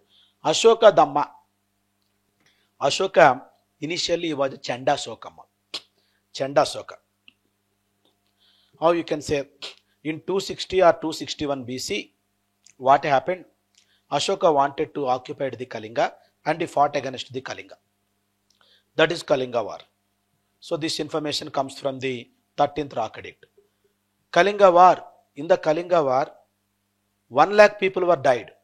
1,50,000 were wounded. See the number. How many people were died? 1 lakh people were dead. 1 lakh people were died. Entire red road became bloodshed. Red color life in them. 1,50,000 were wounded. Ashoka was Chandashoka. శవాలు అట్లా పడిపోయి కొట్టుకుంటున్నాయి, blood వస్తుంది, కానీ అతనికి ఏమీ జాలేదు. కానీ after the Kalinga war he shifted his policy from Bherighosha to Dhammaghosha. Bherighosha to Dhammaghosha. Dhammaghosha. Bherighosha అంటే డ్రమ్ ఆఫ్ వార్ అమ్మ. దమ్మఘోష అంటే drum of peace. Peace. After the Kalinga war, please see this. One Buddhist monk, 7 years old monk, Upagupta or Nigrodha. Upagupta లేదా నిగ్రోధ అనే ఒక 7 years ఓల్డ్ బుద్ధిస్ట్ మాంక్ ఏం చెప్పాడంటే, అశోక నువ్వు వెళ్ళేటప్పుడు ఏం తీసుకెళ్ళిపోతావు, ఇంతమందిని చంపావు కదా, కళింగాన్ని ఆక్యుపై చేసుకున్నావు, ఇంతమంది చనిపోయారు, నువ్వు when you leaving from here and what would be taken, ఏం తీసుకెళ్తావు, ఏం తీసుకెళ్తారు చనిపోయేటప్పుడు, ఎవరు ఏం తీసుకెళ్తారు. అశోకుడి దగ్గర ఆన్సర్ లేదు. So Ashoka he was realised and he wanted to shift his policy from Bherighosha to Dhammaghosha. Bherighosha అంటే యుద్ధానికి పిలవడం, డ్రమ్ ఆఫ్ వార్. దమ్మఘోష అంటే పీస్. ఆ రోజు నుంచి అశోక రాజ్యంలో ఈవెన్ కోళ్ళని కూడా కోయనీయలేదమ్మా. So even killing of animals was also prohibited. So ఇక్కడేమో 1 lakh పీపుల్ వర్ డైడ్. చూడండి, రోడ్ అంతా బ్లడ్ షెడ్ అయిపోయింది. Chanda Ashoka became Dhamma Ashoka and he propagated Dhamma. Dhamma Dhamma అనేది ఇది బుద్ధిజంతో సంబంధం లేదమ్మా, ఇది ఇతని ఓన్ కాన్సెప్ట్. దమ్మ అనేది, Dhamma is own concept. Dhamma అంటే moral values, ethical code of conduct, అంటే ప్రజలు ఎట్లా ఉండాలి. ఒక విధంగా చెప్పాలంటే, సో మనం సత్యమనే పలకాలి, పెద్దవాళ్ళని గౌరవించాలి, ఇట్లాంటివన్నీ మనకి ఇందులో ఉంటాయి, moral values. Yes, now let's come to the first statement. It was a set of moral values and principles, and it was also non-sectarian and universal. It was moral values and principles. Yes. ఏమ్మా, non violence, violence చేయకూడదు. ముఖ్యంగా రెండమ్మా, చాలా ఉన్నాయి, purity ఇవన్నీ ఉన్నాయి. Non violence and respect to the elders. ముఖ్యంగా హింస చేయరాదు, పెద్దలను గౌరవించాలి ముఖ్యంగా. ఇంకా 10-15 ఉన్నాయి. So it was a set of moral values and principles. రైటే కదా? Right. It was also non sectarian. ఇది ఏ శక్తికి సంబంధించింది కదమ్మా, ఇది బుద్ధిజమో జైనిజమో కాదు, ఇది ఇతను own Dhamma, non sectarian. And it was a universal. ఎవరికైనా ఇది వర్తిస్తుంది. నువ్వు రిలీజన్ ఏదైనా అయి ఉండొచ్చు. You became a Brahmanism, Hinduism, okay, Jainism, okay, Dhamma అట్లా. Right answer, right statement. 24 spokes Dharmachakra became the symbol of it. Ashoka Chakra 24 spokes wheel అమ్మ, 24 spokes wheel. ఇది symbol of this Ashoka Dhamma. Buddha Chakra ఎన్ని స్పోక్స్? బుద్ధ చక్ర బుద్ధుడి చక్ర మనం ఇందాక చెప్పుకున్నాం. ఎక్కడ? అష్టాంగ మార్గ. 8 spokes. 8 spokes. ఇది అశోక చక్ర 24 spokes. మనకు నేషనల్ యాంబులో ఉండేది బుద్ధ చక్ర, అశోక చక్ర. Ashoka Chakra 24 spokes wheel. Sorry, national ఫ్లాగ్లో, నేషనల్ యాంబులంలో కూడా ఉంటుందమ్మా, అది కూడా అశోక చక్రే, 24 spokes. Clear? Second statement. And third statement, Ashoka discusses his Dhamma elaborately in his major rock edict 12. Major rock edict 12. 12 కాదమ్మా ఇది. Okay. Ashoka discuss his Dharma elaborately in his major rock edict 12. అంటే అశోక మేజర్ రాక్ ఎడిక్ట్స్ ఎన్ని? 14 major rock edicts. Out of 181 inscriptions, major rock addicts are 14. And in the major rock edict 12th, Ashoka discuss his Dhamma elaborately. Dhamma అంటే ఏంటి అని, యాక్చువల్గా దమ్మ అంటే చెడు నుంచి మంచికి వెళ్ళడమే దమ్మగా మనకు తెలుస్తుంది. చెడు నుంచి మంచుకు వెళ్ళడమే దమ్మగా తెలుస్తుంది. Yes. Fourth, Kandahar people renounced fishing and adapted farming because of it. మనం దేని గురించి చెప్పుకుంటున్నామో చూడండి. Which among the following is are correct regarding Ashoka Dhamma. Ashoka Dhamma వల్ల Kandahar people renounced fishing and adapted farming because of it. Fishing చేయాలంటే, ఫిషింగ్ చేస్తే ఏమవుద్దమ్మా? కిల్లింగ్ ద ఫిష్ అవుద్ది కదా, ఈటింగ్ చేస్తే. సో దమ్మ ఏంటి అసలు? దమ్మాలో ఫస్ట్ వర్డ్ ఏంటమ్మా? Non violence. వైలెన్స్ చేయకూడదు అని. కాబట్టి వీళ్ళు ఫిషింగ్ ఆపేసి they started farming, agriculture. Kandahar people. And you know that there is one inscription of Ashoka Kandahar. This is a bilingual inscription. One inscription, 2 languages. One inscription, 2 languages. Now tell me, Amma, what is your answer? Ashoka, according to Ashoka Dhamma, regarding to Ashoka Dhamma. Regarding to Ashoka Dhamma, all are right or wrong? Is there any wrong? No, everything is right. D is your answer. D is your answer.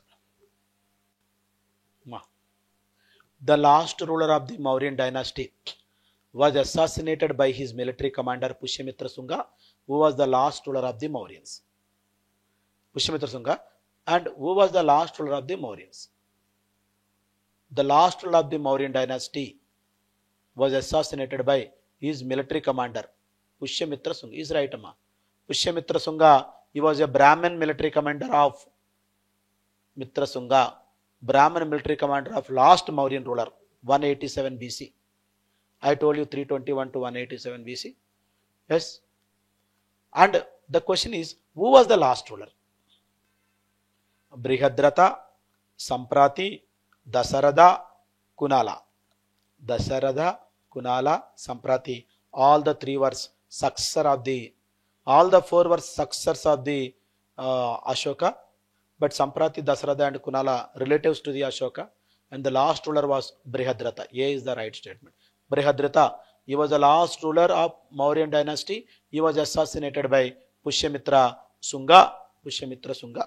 Pushyamitra Shunga, who started Shunga dynasty in 187 BC. Their post-Mauryan period was started. Post-Mauryan period. 187 BC. Post-Mauryan period was started. And Pushyamitra Shunga, he assassinated, he was a Brahmin military commander, he assassinated to his ruler Brihadrata and ended the Mauryan dynasty. Mauryan dynasty was replaced by post-Mauryan dynasty in 187 BC. Clear, ma? Any doubt? No. Clear. Yes. And Pushyamitra Shunga, he started Shunga dynasty. 187 BC means approximately it's around, comes under the 200 BC. See, please remember 600 BC,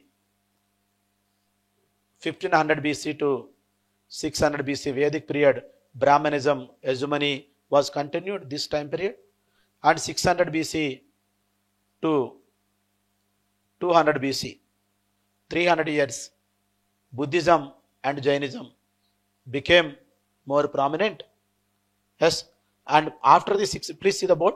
After the 600 BC, Brahmanism gradually declined and Buddhism and Jainism was grown. But once again, Pushyamitra Shunga, he was a Brahmin ruler. I told you Brahmin commander and he became Brahmin ruler. So Brahmanism was the revival after the 400 years. 600 to 200, how many years? 400. After the 400 years, Brahmanism was the revival once again. Pushyamitra Shunga, he performed 2 Ashwamedha Yagas. 2 Ashwamedha Yagas. And I told you yesterday class what is Ashwamedha Yaga. In the Ashwamedha Yaga, king leaves the horse and it is a 1-year process. If anybody stops that horse, war would be taken place and king went there and defeat and horse would be move on. Yes, clear.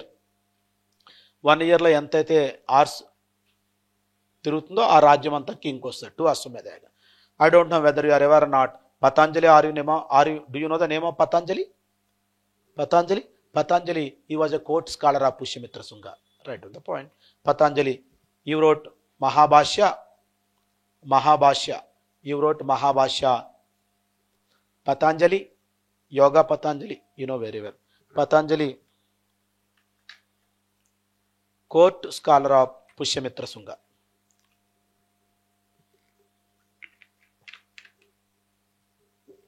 Pushyamitra Shunga.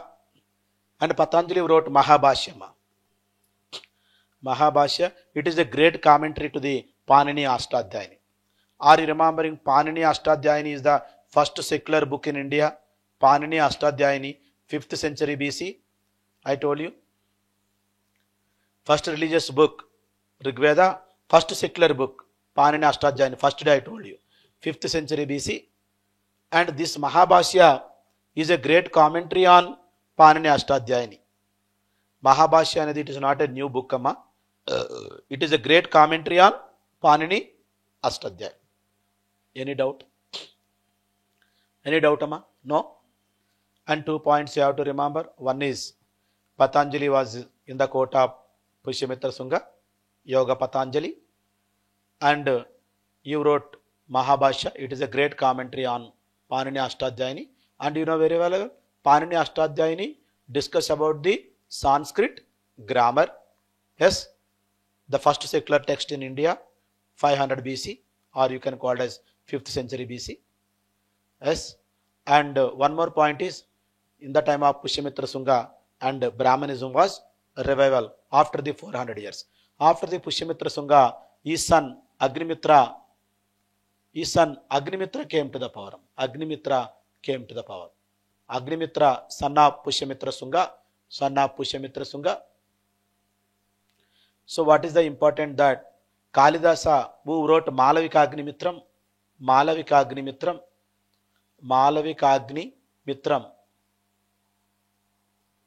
in 5th century AD, and Agnimitra belongs to 200 BC, and Kalidasa belongs to 5th century AD. Yes, see this. Kalidasa 5th century AD. Agnimitra belongs to 200 BC, approximately.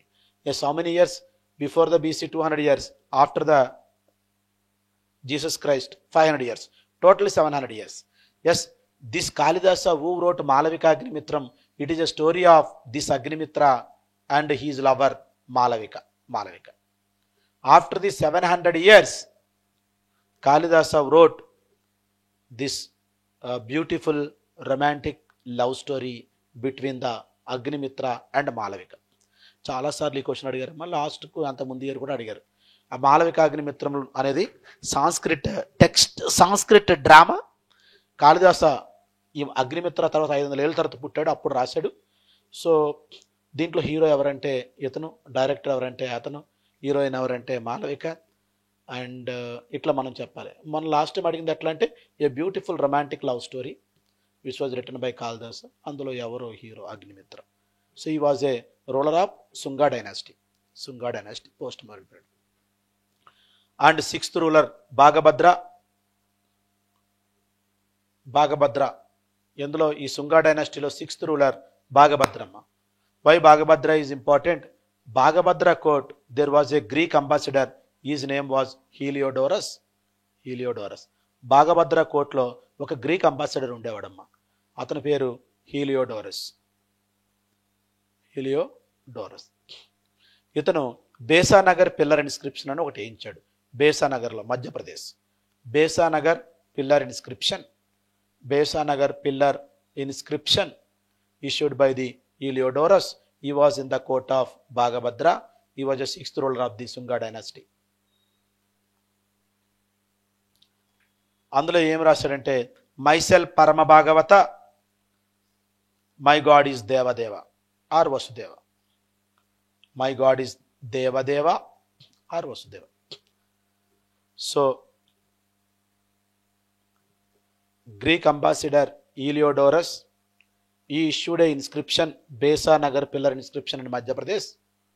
So దాని మీద ఏమని engraving ఉందంటే, myself పరమ భాగవత, నేను పరమ భాగవత మతానికి పరమ భక్తుడిని. మైసెల్ఫ్ పరమ భాగవత, my god is Vasudeva Devadeva. అంటే సొసైటీలోకి ఏదో ఒక కొత్త రిలీజన్ వచ్చిందని మనకు అర్థమవుతుందమ్మా. That is called as Bhagavatism. ఇంతకుముందు ఎప్పుడు మన సొసైటీ లేదు, కొత్తగా వచ్చింది. భాగవతిజంలో ఎవరిని పూజిస్తారు? Krishna and his family, totally 5 members. So దీన్ని పంచరాత్ర వర్షిప్ అని కూడా అంటారమ్మా. పంచరాత్ర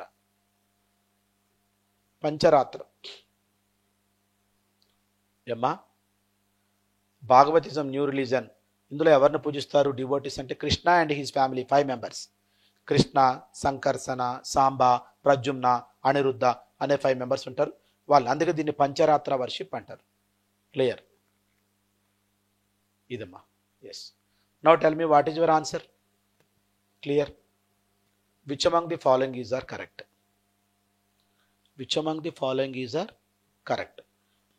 Indo-Greeks established an independent kingdom in northwest India and they belong to Bactria. तो ఒక పాయింట్ అమ్మా. మౌర్యన్ పీరియడ్ తర్వాత పోస్ట్ మౌర్యన్ పీరియడ్లో, in the time of post Mauryan period, India was disintegrated. In the time of Mauryans, Ashoka ruled India, Pakistan, Bangladesh and Afghanistan.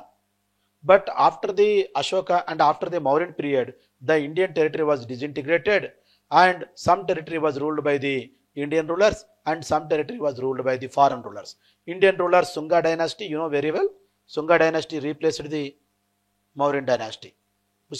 Sunga dynasty, Kanva dynasty, Satavahana dynasty, Chedi dynasty. And foreign rulers, Indo-Greeks and Sekas, Parthians and Kushans. 4 foreign dynasties and 4 local dynasties. And south of the Kaveri, even in the Ashoka time, Ashoka in his major rock edict 13, he mentioned that south of the Kaveri he didn't conquer. South of the Kaveri was ruled by the Kerala Putras. He said that. అతను ఏమన్నాడంటే అతని major rock 30లో కావేరికి సౌత్ని కేరళ పుత్రాలు ఉన్నారు. వాళ్ళు ఎవరంటే Chola, Pandya, Chera kingdom. Northern Tamil Nadu Chola, southern Tamil Nadu Pandya and Kerala Chera kingdom. 3 kingdoms. ఎప్పుడు even Ashokan time period, even in the post Mauryan పీరియడ్లో కూడా వీళ్ళే ఉన్నారు. అంటే 300 BC టు 300 AD వీళ్ళే ఉన్నారు. మౌర్యన్ పీరియడ్ టైం పీరియడ్ ఎంత మనకి 300 BC టు 200 BC 100 years. మరి post Mauryan period time period ఎంత 200 BC to 300 AD 500 years. 200 years BC, 300 years AD 500 years. Yes, మొత్తం 600 years ఇక్కడ కేరళ పుత్రాసే ఉన్నారు, చోళ, చేర, పాండ్య. మిగతా రాజ్యాన్ని వీళ్ళు పరిపాలించారు. India was disintegrated into some parts and which was ruled by the different rulers. First statement అమ్మా. Yes, మనకి సమయాభావం వల్ల చాలా స్పీడ్గా చెప్పాల్సి వస్తుంది. ఎస్, మీరు ఏమైనా డౌట్స్ ఉంటే అడగచ్చు, ఓకేనా. ఈరోజు అడగకపోయినా ఇదే చాప్టర్ మీరు రేపు చదివినా రేపైనా అడగచ్చు. డౌట్స్ ఆల్వేస్ వెల్కమ్, ఓకేనా. Yes, coming to the point. Indo Greeks established an independent kingdom in north west India and they belong to Bactria. మనం నలుగురు చెప్పుకున్నాము, Indo Greeks, Sakas, Parthians and Kushans. Indo Greeks established an independent kingdom in north west India. ఏమంటున్నాడు, ఈ ప్రాంతంలో వీళ్ళు ఒక కింగ్డమ్ని ఏర్పరిచారు. వాళ్ళు ఎక్కడి నుంచి వచ్చారంట, బ్యాక్ట్రియా నుంచి వచ్చారంటమ్మా. అందుకే వీళ్ళని బ్యాక్ట్రియన్ కింగ్స్ అని కూడా అంటారు. బ్యాక్ట్రియా అంటే ఏంటంటే ఇదమ్మా, నార్త్ ఆఫ్ఘనిస్తాన్. బ్యాక్ట్రియా అంటే నార్త్ ఆఫ్ఘనిస్తాన్.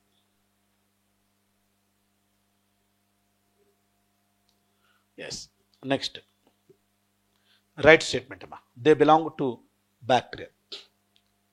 ఎస్,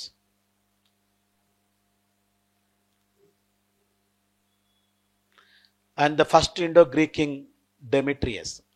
అతను వచ్చి ఇక్కడ నార్త్ వెస్ట్ ఇండియాలో ఒక రాజ్యాన్ని ఏర్పరచుకున్నాడు. కానీ తర్వాత అతను మళ్ళీ went back to his own place and he was assassinated and he appointed one personality.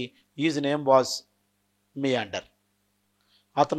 అతను ఓన్ ప్లేస్కి వెళ్ళిపోతూ ఒక మిలిటరీ జనరల్ని అపాయింట్ చేశాడు. Menander, you should take care of అని. తర్వాత డెమిట్రియస్ చనిపోయిన తర్వాత Menander he declared himself as a ruler. So Menander the greatest Indo Greek ruler in India అమ్మా. Menander the greatest Indo Greek ruler in India. The greatest Indo Greek ruler in India, Menander. Okay, let's come to the point అమ్మా.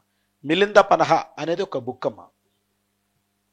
Milinda Panha is a Buddhist text which records a dialogue between Nagasena and Menander who was the greatest Indo-Greek ruler in India.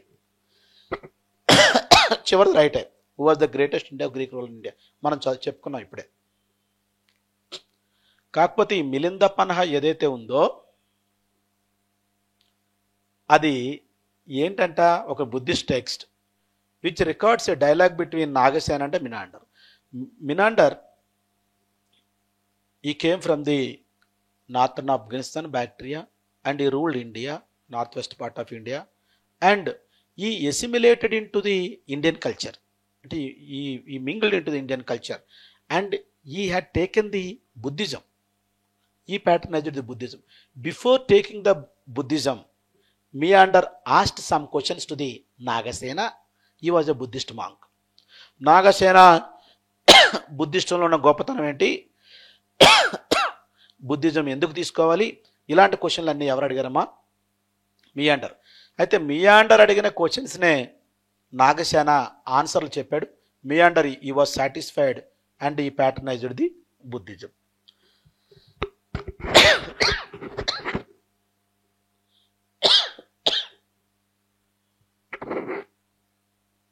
అయితే Meander was satisfied with the answers of Nagasena, and finally Meander taken the Buddhism.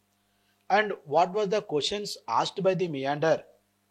It was written in a book form by Nagasena that is called as Milinda Panha. మన వాళ్ళు మినాండర్ అని నోరు తిరక్క ముద్దుగా Melinda అని పిలుచుకునేవారమ్మ. Melinda అంటే ఎవరు? మినాండర్. పన్హా అంటే పాలి లాంగ్వేజ్లో క్వశ్చన్స్. అంటే ఏంటమ్మా? మియాండర్ అడిగినటువంటి ఏంటి క్వశ్చన్స్ ఏ లాంగ్వేజ్లో ఉంది? ఒకసారి ఏ లాంగ్వేజ్లో ఉందని అడిగారమ్మా. Which language? పాలి. పాలీలో పన్హా అంటే మీన్స్ క్వశ్చన్స్, మియాండర్ క్వశ్చన్స్. ఇప్పుడు మన చంద్రగుప్త మౌర్య ఉన్నాడు. గ్రీకులు ఏమని పిలుచుకుంటారంటే శాండ్రకోటస్ అని పిలుచుకుంటారు. మనం మియాండర్ని మిలిందా అని పిలుచుకుంటాం. Right or wrong statement this is? శకరుల రుద్రదామన్. ఇంకొక పాయింట్ అమ్మా, ఇక్కడికి వెళ్ళే ముందు ఈ గ్రీక్స్ ఎవరైతే ఉన్నారో వాళ్ళు భారతదేశంలో గోల్డ్ కాయిన్స్ ఇంట్రడ్యూస్ చేశారమ్మా. గోల్డ్ కాయిన్స్ ఇంట్రడ్యూస్ చేశారు. సో భారతదేశంలో గోల్డ్ కాయిన్స్ ఇంట్రడ్యూస్ చేసిన మొట్టమొదటి rulers Greeks, Indo Greeks. Gold coins ఇవి double die struck coins. Double die struck coins. Struck coins అంటే రెండు వైపులా ఇన్ఫర్మేషన్ ఉంటుందమ్మా. ఒకవైపు ఏమో రూలర్ ఇన్ఫర్మేషన్, ఒకవైపు ఏమో religious information. Double die struck coins. One side ruler information, another side religious information. Clear? And Indo Greeks they started. ఒకసారి ఇక్కడ చూడండి అమ్మా, పైన మ్యాప్లో ఇక్కడ గాంధార ఉంటుంది కదా. ఈ గాంధారాలో వాళ్ళు గాంధారా ఆర్ట్ స్టార్ట్ చేశారమ్మా. Gandhara school of art. Gandhara school of art. Gandhara ప్రాంతంలో Gandhara school of art started by whom? Indo Greeks. Next third statement అమ్మా. శకరుల Rudradaman issued Girnar inscription. It is first pure Sanskrit inscription in India. Sekarula Rudradaman issued Girnar inscription. It is first pure Sanskrit inscription in India. First pure Sanskrit inscription in India. So Sekas, మనకి Indo Greeks తర్వాత సెకస్. సెకరులర్, he was the greatest Secaruler in India అమ్మా. Menander greatest Indo Greek ruler in India. Greatest Saka ruler in India Rudradaman. ఇతను Girnar inscription వేశాడు. ఇది నిజమేనమ్మా. It is first pure Sanskrit inscription India. అంటే భారతదేశంలో రాజులు ఎన్నో ఇన్స్క్రిప్షన్లు వేసినప్పటికీ, భారతదేశంలో mother of all languages Sanskrit అయినప్పటికీ ఎవ్వరు కూడా ప్యూర్ సాంస్క్రిట్ ఇన్స్క్రిప్షన్ వేయించలేదమ్మా. Even Ashok inscriptions in Prakrit. First pure Sanskrit inscription issued by foreign ruler Rudradaman. ఎందుకంటే మన వాళ్ళు ఎప్పుడు కామనర్స్కి అర్థమయ్యే భాషలోనే వేశారు. అక్కడెక్కడ ఏంటమ్మా సాంస్క్రిట్ ఉన్నప్పుడు కూడా ప్యూర్ సాంస్క్రిట్ లేదు. ఫస్ట్ శుద్ధ సంస్కృతిలో ఉన్న inscription Girnar inscription. Girnar or you can called as Junagadh inscription which is located in Gujarat. ఇందులో మౌర్యుల కాలంలో ఉన్నటువంటి సుదర్శన లేక్ గురించి ఉందమ్మా. ఇందులో Sudarshana lake which was constructed in the time of Chandragupta Maurya time. It was repaired by Ashoka once, maintained by Ashoka, and next it was repaired by Rudradaman. ఇందులో మనకు చంద్రగుప్త పేరుంది, అశోక పేరుంది, ఈ రుద్రదామన్ పేరుందమ్మా. అంటే మౌర్యుల కాలంలో ఉన్న సుదర్శన తటాకాన్ని, చెరువుని అశోకుడు రిపేర్ చేయించాడు. చంద్రగుప్త మౌర్య కాలంలో ఉన్నదని తర్వాత నేను రిపేర్ చేయించాను అంటే రుద్రదామన్ రిపేర్ చేయించాడని చెప్పుకున్నాడు. క్లియర్ అమ్మా? So very important. First pure Sanskrit inscription was issued by foreign ruler, though Sanskrit is mother of all languages in India. Kushan ruler Kanishka conducted 4th Buddhist Council in India. Kushans. So Kushans also very important. And Kanishka was the greatest ruler of the Kushans. Not only greatest ruler of the Kushans, Kanishka greatest ruler of the entire post-Mauryan period. Entire post-Mauryan period. ఈ 500 కాలంలో అత్యంత గొప్ప రాజు ఎవరు అంటే కనిష్క. ఎంతమంది పరిపించారు? Shunga, Kanva, Satavahana, Chedi, Indo Greek, Sakas, Parthians, కుషాన్స్లో the greatest ruler ఎవరమ్మా? Kanishka. He conducted fourth Buddhist council. They came from the central Asia and they assimilated into Indian culture and he patronized the Buddhism and he conducted the fourth Buddhist council. He conducted the fourth Buddhist council. అంటే మనకి point ఏంటంటమ్మా, after the death of Buddha, బుద్ధుడు చనిపోయిన తర్వాత, so the 4 Buddhist councils were held. The first one is Rajagriha as conducted by Ajatasattu and second one is Vaishali conducted by Kalashoka and third one is Pataliputra conducted by the great Ashoka and fourth one is Kundalavana Jammu Kashmir conducted by Kanishka. And the fourth Buddhist council, the Buddhism was divided, almost it was going to divide into 18 sects. Buddhism జరిగే టైంకి fourth Buddhist council ఎందుకు conduct చేశారంటే, Buddhism was going to divide 18 sects. రండి మీరు అందరు రండి, కూర్చోండి మాట్లాడుకుందాం. The man who Kanishka conducted fourth Buddhist council, what was your problems, why you wanted to divide into 18 sects, what is your problem and what is your problem, ఇలా 18 సెక్ట్స్ని అడిగాడమ్మా. ఫైనల్గా మీవన్నీ ప్రాబ్లమ్సే కాదు, yes మీరు ఎట్లయినా ఉండండి, ఏమైనా ఉండండి, ప్రాబ్లం ఏం లేదు, కానీ ఒక 2 థింగ్స్ని అతను కన్సిడర్ చేశాడమ్మా. సో ఒక గ్రూప్ పీపుల్ ఏమో బుద్ధ గాడ్ అంటున్నారు, ఇంకొక గ్రూప్ పీపుల్ ఏమో బుద్ధ ఈజ్ ఏ గురు అంటున్నారు. Buddha is a guru, one group Buddha is guru, another group Buddha is a god. Remaining అన్నిటిని మీరు ఎట్లయినా ఉండండి వదిలేశాడు, అతను పట్టించుకోలేదు. That's not a big issue and this is the issue. Some people so 18 sects, guru అన్న వాళ్ళందరూ ఇటు రండి, గాడ్ అన్న వాళ్ళు ఇటు వెళ్ళండి, మిగతావన్నీ మీకు నచ్చినట్టు ఉండండి, ఎవరు మిమ్మల్ని ఇబ్బంది పెట్టరు. సో ఇలా Buddhism was 18 sects were merged and its emerged into 2 sects. One is Mahayana and second one is Hinayana. Mahayana and Hinayana. Mahayana అంటే బుద్ధుడిని దేవుడిగా పూజిస్తారమ్మా. ఈనయాన అంటే బుద్ధుడిని గురువుగా పూజిస్తారు. Hinayana people considered Buddha as a guru. Mahayana people considered Buddha as a god, God. Yes, now see this, fourth Buddhist council, 18 sects were merged and emerged into 2 sects. One is Mahayana and second one is Hinayana. What is your answer? All right, huh? Which among the following is wrong? Okay, which among the following is wrong? Which among the following is wrong? And coming to the point, I told you, are you remembering? South of the Kaveri was ruled by Chola, Pandya, Chera. So these were mentioned in the Ashoka Major Rock Edict 13 as a Kerala Putras. ఏమని mention చేశాడు? కేరళ పుత్రాస్. తర్వాత ఎవరబ్బా ఈ కేరళ పుత్ర అని చూస్తే, northern Tamil Nadu Chola, southern Tamil Nadu Pandya, Kerala చేర. Yes, వీళ్ళు ఎప్పుడు అశోకుడి కాలంలోనే పరిపాలించారు. ఈవెన్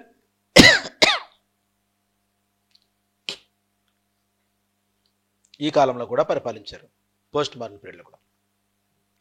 అయితే ఈ చోళ, పాండ్య, చేర ఇవి ఉన్నాయి కదమ్మా, ఈ 300 BC నుంచి 308, దీన్ని సంగం ఏజ్ అంటారు.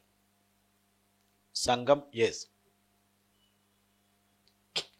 ఎందుకంటే ఇక్కడ సంఘం అంటే మీటింగ్ అమ్మా, సంఘం అంటే అసోసియేషన్. ఎవరు అసోసియేషన్? తమిళ్ పోయిట్స్ అసోసియేషన్ సంఘం. సో 3 సంఘం 3 మీటింగ్స్ జరిగాయమ్మా. బా 3 మీటింగ్స్ జరిగాయి, తమిళ్ మీటింగ్స్, అంటే తమిళ్ స్కాలర్స్ పెట్టుకున్నారన్నమాట. అయితే అందులో ఫస్ట్ సంఘం మీటింగ్కి మనకి అగస్త్య మహాముని అనే ఒక నార్త్ ఇండియన్ ఆర్యన్ వచ్చాడు. ఇక్కడ మనకి ఎటువంటి బుక్స్ దొరకట్లేదు.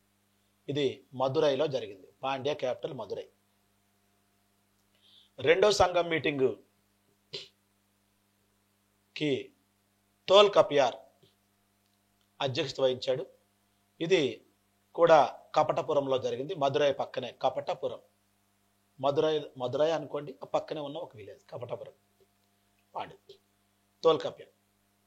తర్వాత మనకి మూడో సంఘం మీటింగ్ మదురైలో జరిగింది. దీనికి నక్కిరార్ ప్రెసిడెంట్ వహించాడు.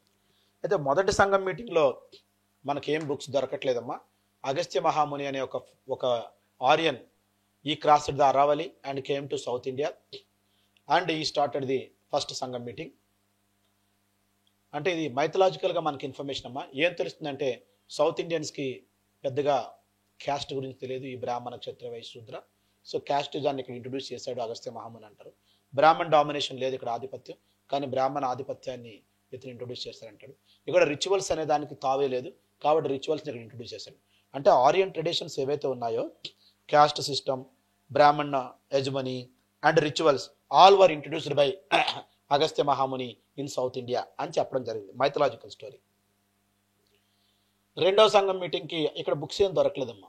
తమిళ నుంచి వచ్చిన కొన్ని కనిపించకుండా పోయాయి. తొల్కాప్యం, ఇతను ఒక బుక్ రాశాడమ్మా, దట్ ఈస్ తొల్కాపియార్. ఈ బుక్ మనకు సెకండ్ సంఘం మీటింగ్ నుంచి అవైలబుల్గా ఉంది. తొల్కాపియార్. కానీ మూడో సంఘం మీటింగ్ నక్కిరార్, ఇందులో మనకి ప్లెంటీ ఆఫ్ బుక్స్ దొరికాయమ్మా. 18 మేజర్ వర్క్స్, 19 కిల్కనక్కు అంటారు. 18 minor works, 19 Kilkanakku, 19 Melkanakku, 19 Kilkanakku. 18 major works, 18 minor works. ఇవి కాకుండా 3 ఎపిక్స్ కూడా మనకి ముఖ్యంగా ఉన్నాయమ్మా. అవేంటంటే Silappatikaram epics, 3 epics. 18 major works, 18 minor వర్క్స్తో పాటు 3 ఎపిక్స్.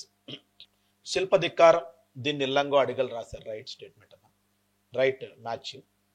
మణిమేఘలై, దీన్ని సత్తనార్ రాశారు, రైట్ స్టేట్మెంట్.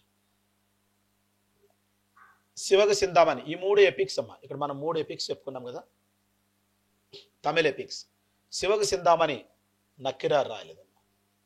శివగ సిందామణి తిరుతొక్క దేవర్ రాశాడు, తిరుతొక్క దేవర్. సో ఎప్పుడంటే ఇదే క్వశ్చన్ అడుగుతారమ్మా, కాటి ఇది ఒకటి మీరు కరెక్ట్ ఉంటే చాలు. శివగ సిందామణి తిరుతొక్క దేవర్ ఏమ్మా. నక్కిరార్ ఎవరతను? మూడవ సంఘం మీటింగ్కి ప్రెసిడెంట్. ఇతరు 18 మేజర్ వర్క్స్ లో ఒక బుక్ అయినటువంటి నక్కిరార్ 18 మేజర్ వర్క్స్ లో ఒక బుక్ అయినటువంటి తిరుమురు గప్పదై రాశాడమ్మా. తిరుమురు గప్పదై 18 మేజర్ వర్క్స్ లో ఒక వర్క్ అయినటువంటి తిరుమురు గప్పదై. ఇది ఏంటంటే తమిళగాడు మురుగన్ గురించి అమ్మా. తమిళగాడు మురుగన్, తిరుమురు గప్పదై. 18 మైనర్ వర్క్స్ లో ఒక ఇంపార్టెంట్ బుక్ ఉందమ్మా, అది తిరుక్కురల్. 18 మైనర్ వర్క్స్ లో కూడా ఒక ఇంపార్టెంట్ బుక్ ఉంది, అది తిరుక్కురల్.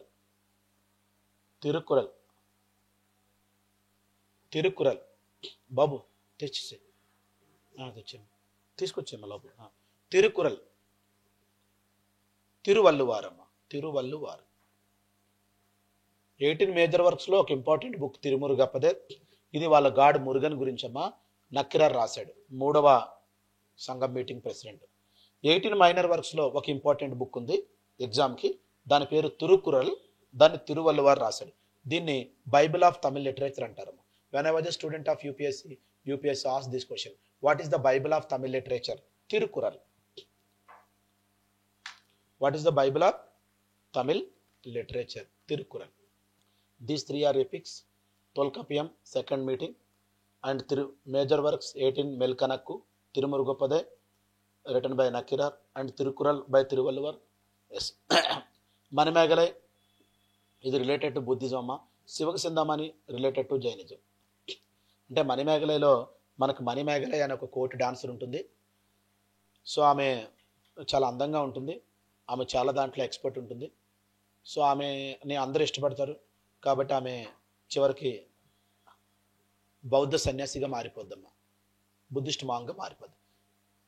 అందుకే ఒకసారి క్వశ్చన్ వాళ్ళు related which among the following అన్నారు, అంటే బుద్ధిజం.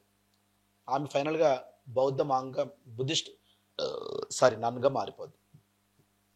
మనకి దేశముద్ర స్టోరీలా ఉంటుంది అనమాట. ఓకేనా. నెక్స్ట్ అమ్మా, సో మనకి పోస్ట్ మౌర్యన్ పీరియడ్ తర్వాత మనకి నెక్స్ట్ ఏంటంటే గుప్తన్ పీరియడ్ అమ్మా. Guptan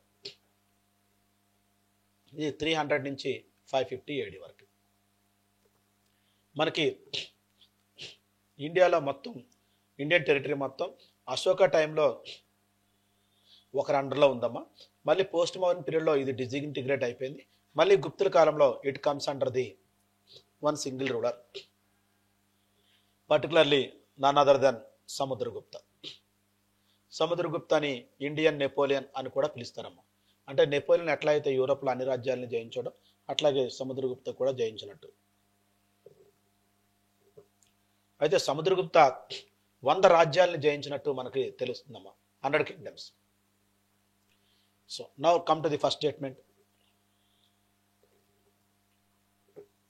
Allahabad pillar inscription reveals about the victories of Samudragupta. Is it right or wrong? Allahabad pillar inscription reveals about the victories of Samudragupta. Allahabad pillar inscription ని హరిసేన వేయించాడమ్మా. హరిసేన, ఇతని ఫారెన్ మినిస్టర్ హరిసేన వేయించాడు. ఇందులో 100 రాజ్యాల్ని సముద్రగుప్త జయించినట్టు తెలుస్తుందమ్మా.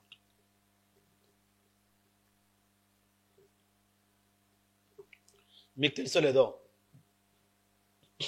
ఈ అలహాబాద్ ఇన్స్క్రిప్షన్ ఆల్రెడీ ఇంతకుముందు అశోక రాయించడం. ఇక్కడ Ashoka engraved on the Allahabad inscription, కానీ కొంచెం ప్లేస్ ఇలా వదిలేశాడు. ఆ ప్లేస్లో ఇక్కడ సముద్రగుప్త గురించి రాయబడింది బై హరిసేన. సో ఇతను కూడా కొంచెం ప్లేస్ వదిలేశాడు. తర్వాత మొఘల్ రూలర్ జహాంగీర్ ఇక్కడ రాయడం జరిగింది. అంటే 1 inscription 3 rulers, Ashoka, Samudragupta and Jahangir. మీరు 4వ వ్యక్తి ఇస్తే ఆ వ్యక్తి పేరుని ఎలిమినేట్ చేయాలి మీరు. ఏమా? Ashoka, Samudragupta. Mehrauli iron pillar inscription describes the victory of Chandragupta two. సో మీరు ఢిల్లీ వెళ్తే కుతుబ్ మినార్ కాంప్లెక్స్ లో మెహ్రౌలి ఐరన్ పిల్లర్ ఇన్స్క్రిప్షన్ ఉంటుందమ్మా. This is iron pillar and this is Allahabad pillar inscription, this is stone. So ఇది చంద్రగుప్త 2 విజయాల గురించి చెప్తుందమ్మా. అయితే the man Samudragupta, so the ruler Samudragupta, he conquered entire Indian territory except Ujjayini. That time Ujjayini was under the control of the foreign rulers Sakas. ఇది ఒక్కటి వదిలేసి మొత్తం అన్ని కాంక్వర్ చేస్తారమ్మా ఎవరు? సముద్రగుప్త. కానీ after the Samudragupta he son Chandragupta two came to the power and Chandragupta two defeated the Sekas and occupied the Ujjaini, and he got the title Sekari. శకులను జయించేవాడు. ఏమ్మా? సెకారి, శకులను జయించు. defeated the Sekas and occupied the Ujjaini and got the title Sekari. Who? Chandragupta II, son of Samudragupta. Come to the point.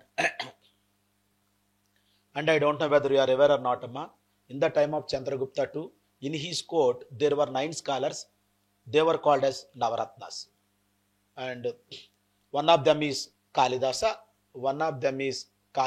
The most important one.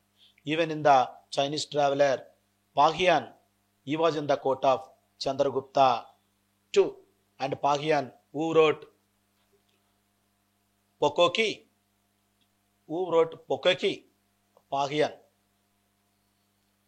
అతను కూడా చంద్రగుప్త 2 కోర్ట్ని లో visit చేశాడమ్మ. ఎవరు? Chinese traveller Fahien. And coming to the point, Kalidasa, he was one among them out of 9 scholars. He wrote 3 dramas such as అభిజ్ఞాన Shaakuntalam, విక్రమౌర్య స్వీయం and మాలవికాగ్ని మిత్ర. Right statement అమ్మా. Kalidasa wrote 3 dramas, Abhijnana Shakuntalam, Vikramourya Swiyam. Already you know very well Malavika Agnimitram. Yes, the second ruler of the Sunga dynasty. Agnimitra and Malavika and Agnimitra. These 3 are dramas.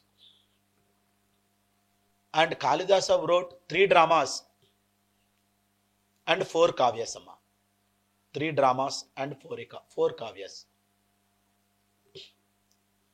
Abhijnana Sakuntalam, Vikramori CM and Malavika Agnimitram were the dramas.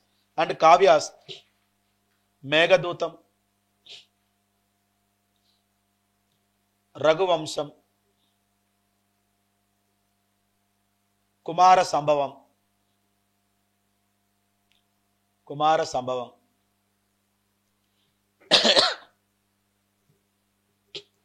Meghadutam, Raghuvamsam, Kumara Sambhavam, Ritu Samhara. Meghadutam, Raghuvamsam, Kumara Sambhava, Ritu Samhara. And you just know that the difference between the dramas and Kavyasama. Drama is a small story. Yes. Suppose one movie, Pelli Choopulu movie, I think you might have heard of that. ఒక hero ఉంటాడు, ఒక heroine ఉంటారు. So అటు చిన్నగా నడుస్తుంది, that is a drama. అలాగే ఒక పెద్ద స్టోరీ ఉంది, Baahubali 1, Baahubali 2, Baahubali 3, that is kavya. Mahabharata and Ramayana were the kavyas. So Mahabharata there were number of dramas in the Mahabharata. అట్లా dramas were the small story and kavyas were the so number of dramas. So question ఎట్లా వస్తుందంటే, ఈ కింది వాటిలో ఏది కాళిదాస రాసినటువంటి కావ్యం కాదు, ఏది కాళిదాస రాసినటువంటి డ్రామా కాదు అని ఓన్లీ కాళిదాస్ ఇస్తారు. So you have to remember ఏదో dramas or Kavya's.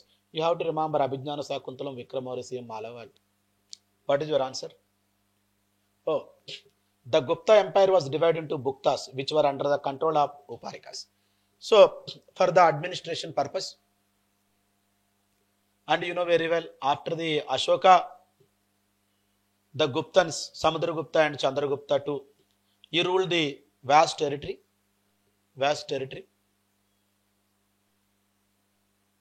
Yes, and for the convenience of the administration, the Guptan kingdom was divided into Bhuktis. Bhukti ante state amma, present state. Bhukti was divided into Vishaya ante district, Vishayapati ఉండేవాడు. Bhuktis ki governor ga Uparikas ఉండేవారమ్మ. Right statement అది, ఉపారిక. మళ్ళీ భుక్తిని విషయగా district గా మళ్ళీ చేశారు. District కి విషయపతి ఉండేవాడు, విషయపతి. మండలం ఉండేది కాదు, గ్రామ ఉండేది. గ్రామాకి గ్రామాని ఉండేవాడు. ఇప్పుడు మరి హైదరాబాద్ లాంటి సిటీలు ఉంటాయి. మరి సిటీలకి ఎవరు? మన హైదరాబాద్ సిటీలో చూడండి, GHMC ఉంటుంది, గ్రేటర్ హైదరాబాద్ మున్సిపాలిటీ కార్పొరేషన్. సిటీస్కి మనకి నగర అనే మనకి నిగమ సభలు ఉండేవమ్మ, అవి చూసుకునేవి నిగమ సభాస్. దీన్ని ట్రేడర్స్ రన్ చేసేవారు, ట్రేడర్స్, వర్తకులు. నగరాలను చూసుకోవడానికి నిగమ సభలు ఉండేవి, వాటిని ట్రేడర్స్, వర్తకులు చూసుకునేవారమ్మ. నగరాల్లో సపరేట్ అడ్మినిస్ట్రేషన్, మళ్ళీ ఏంటది, నిగమ సభాస్ చూసుకుండేవి. నిగమ సభాస్ దాన్ని వర్తకులు చూసుకుండేవారు. ఇట్లా మనకి అడ్మినిస్ట్రేషన్ పర్పస్ ఇట్లా ఉండేదమ్మా. So now what is your answer? D, Uparika governors of the bhuktis, Vishayapati విషయాకెడ్, గ్రామాని గ్రామగడ్, Nigama Sabhas traders. Which among the following is are correct? Yes. And after the Guptan period, post-Guptan period, it was started from 550 to 750 AD. There were number of small kingdoms came into existence in Indian society once again. But out of all, the most important is Pushyabhuti dynasty in North India, and South India Badami Chalukyas and Pallavas and Badami Chalukyas. Badami Chalukyas ruled southwest and Pallavas ruled southeast. And there were number of small kingdoms which came into existence in North India, but all the kingdoms were conquered by the Pushyabhuti dynasty ruler. The greatest ruler of the Pushyabhuti dynasty, Harshavardhana conquered all the North Indian territories and got the title Sakalottara Padeshwara. Sakala, all, Uttara, north, Padeshwara lord, Sakalottara Padeshwara. అంటే ఉత్తర భారతదేశానికి మొత్తానికి ఇతనే head అని. సకలోత్తర పదేశ్వర. ఎవరు? Harshavardhana. The greatest ruler of the north India after the Guptas. అంటే గుప్తుల తర్వాత ఈ కాలంలో north India was ruled by the Pushyabhuti dynasty and south India, south west Badami Chalukyas and south east Pallavas. That is called as which period? Post Guptan period. Post Guptan period. Post Guptan period. Harshavardhana, he wrote Naganandam, Priyadarshini and Ratnavali. Harshavardhana, he was not only a great ruler but also a great scholar, and he wrote Naganandam, Priyadarshini and Ratnavali. Priyadarshini and Ratnavali. Right statement. And Harshavardhana court scholar Bana wrote Harsacharita, Kadambari and Parvati Parane. Parvati Parane. Harshavardhana court scholar. Yes, there was a scholar in the court of Harshavardhana, Bana Bhattu or Bana. He wrote Harsacharita, Kadambari and Parvati Parane. And the most important books in the time of ancient India, one is Kalidasa dramas and kavyas, and another one is Bana and Harshavardhana books. And don't be confused. So like, what is the question is, which among the following is not written by Harshavardhana or which among the following is not written by Bana? So మనం ఏదో ఒకటి గుర్తుంచుకోలేము. Last time ఇట్లానే మనం class చెప్పినప్పుడు ఇట్లా చెప్పాను, పిల్లలు ఎన్ని గుర్తుంచుకున్నా మళ్ళీ కన్ఫ్యూజ్ అయిపోతారు. ఎందుకు? Geography, history, polity, economy, current affairs అని చదవాలి కాబట్టి. కాబట్టి నేను రాసేటప్పుడు కన్ఫ్యూజ్ అయిపోయాడు. కాబట్టి నేను దీనికి ఒక కోడ్ లాంగ్వేజ్ పెట్టాను. నాగానందం నా, ప్రియదర్శిని ప్రియ, రత్నావళి రా, నా ప్రియ రా. ఇది హర్షవర్ధన్ రాశాడు. సో మన పిల్లలందరూ ఎట్లానే సార్ అంటే ఫోన్ చేసి సార్ పెట్టేసా అని హర్షవర్ధన బుక్స్ ఏమైనా అడిగారు మన గ్రూప్ 1 గ్రూప్ 2లో ఏపీపీఎస్. సో లేదంటే మర్చిపోతారు. హర్షచరిత ఇతను రాశాడేమో అనుకుంటారు. హర్షచరిత రిటన్ బై బాణ, కాదంబరి అండ్ పార్. ఎట్లా అంటే మీరు గుర్తుంచుకునే ట్రిక్స్ పెట్టుకోవాలి కొన్ని, ఎందుకంటే ఫ్యాక్ట్స్ ఎక్కువ ఉంటాయి కాబట్టి మీరు గుర్తుంచుకునేవి. అట్లా నేను అప్పుడు ఇది పెట్టుకున్నా అట్లా. So these 2 are the right statements. Aihole inscription of Jain temple. Aihole అనేది ఒక స్మాల్ విలేజ్ అమ్మ కర్ణాటకలో. అక్కడ జైన్ టెంపుల్ మీద ఈ ఇన్స్క్రిప్షన్ రాసుంది, Aihole inscription. It gives the details of the Pulakeshin two. Pulakeshin two the greatest ruler of the Badami Chalukyas.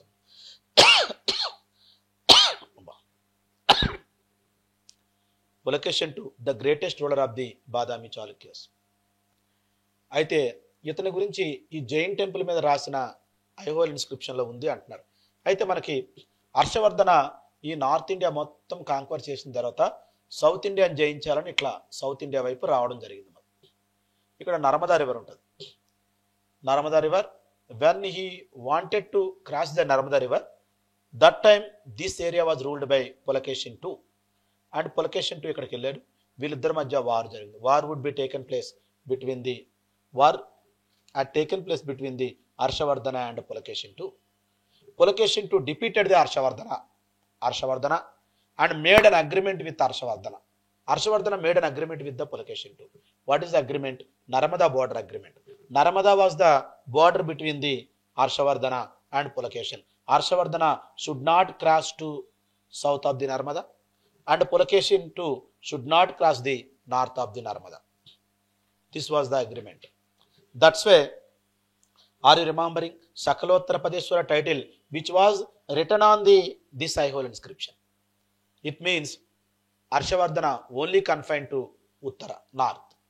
According to Aihole inscription, Pulakeshin II defeated the Harshavardhana and made an agreement. Yes? So, this is the right statement. So, what is your answer? Right, D, all. Yes, this is all about today class.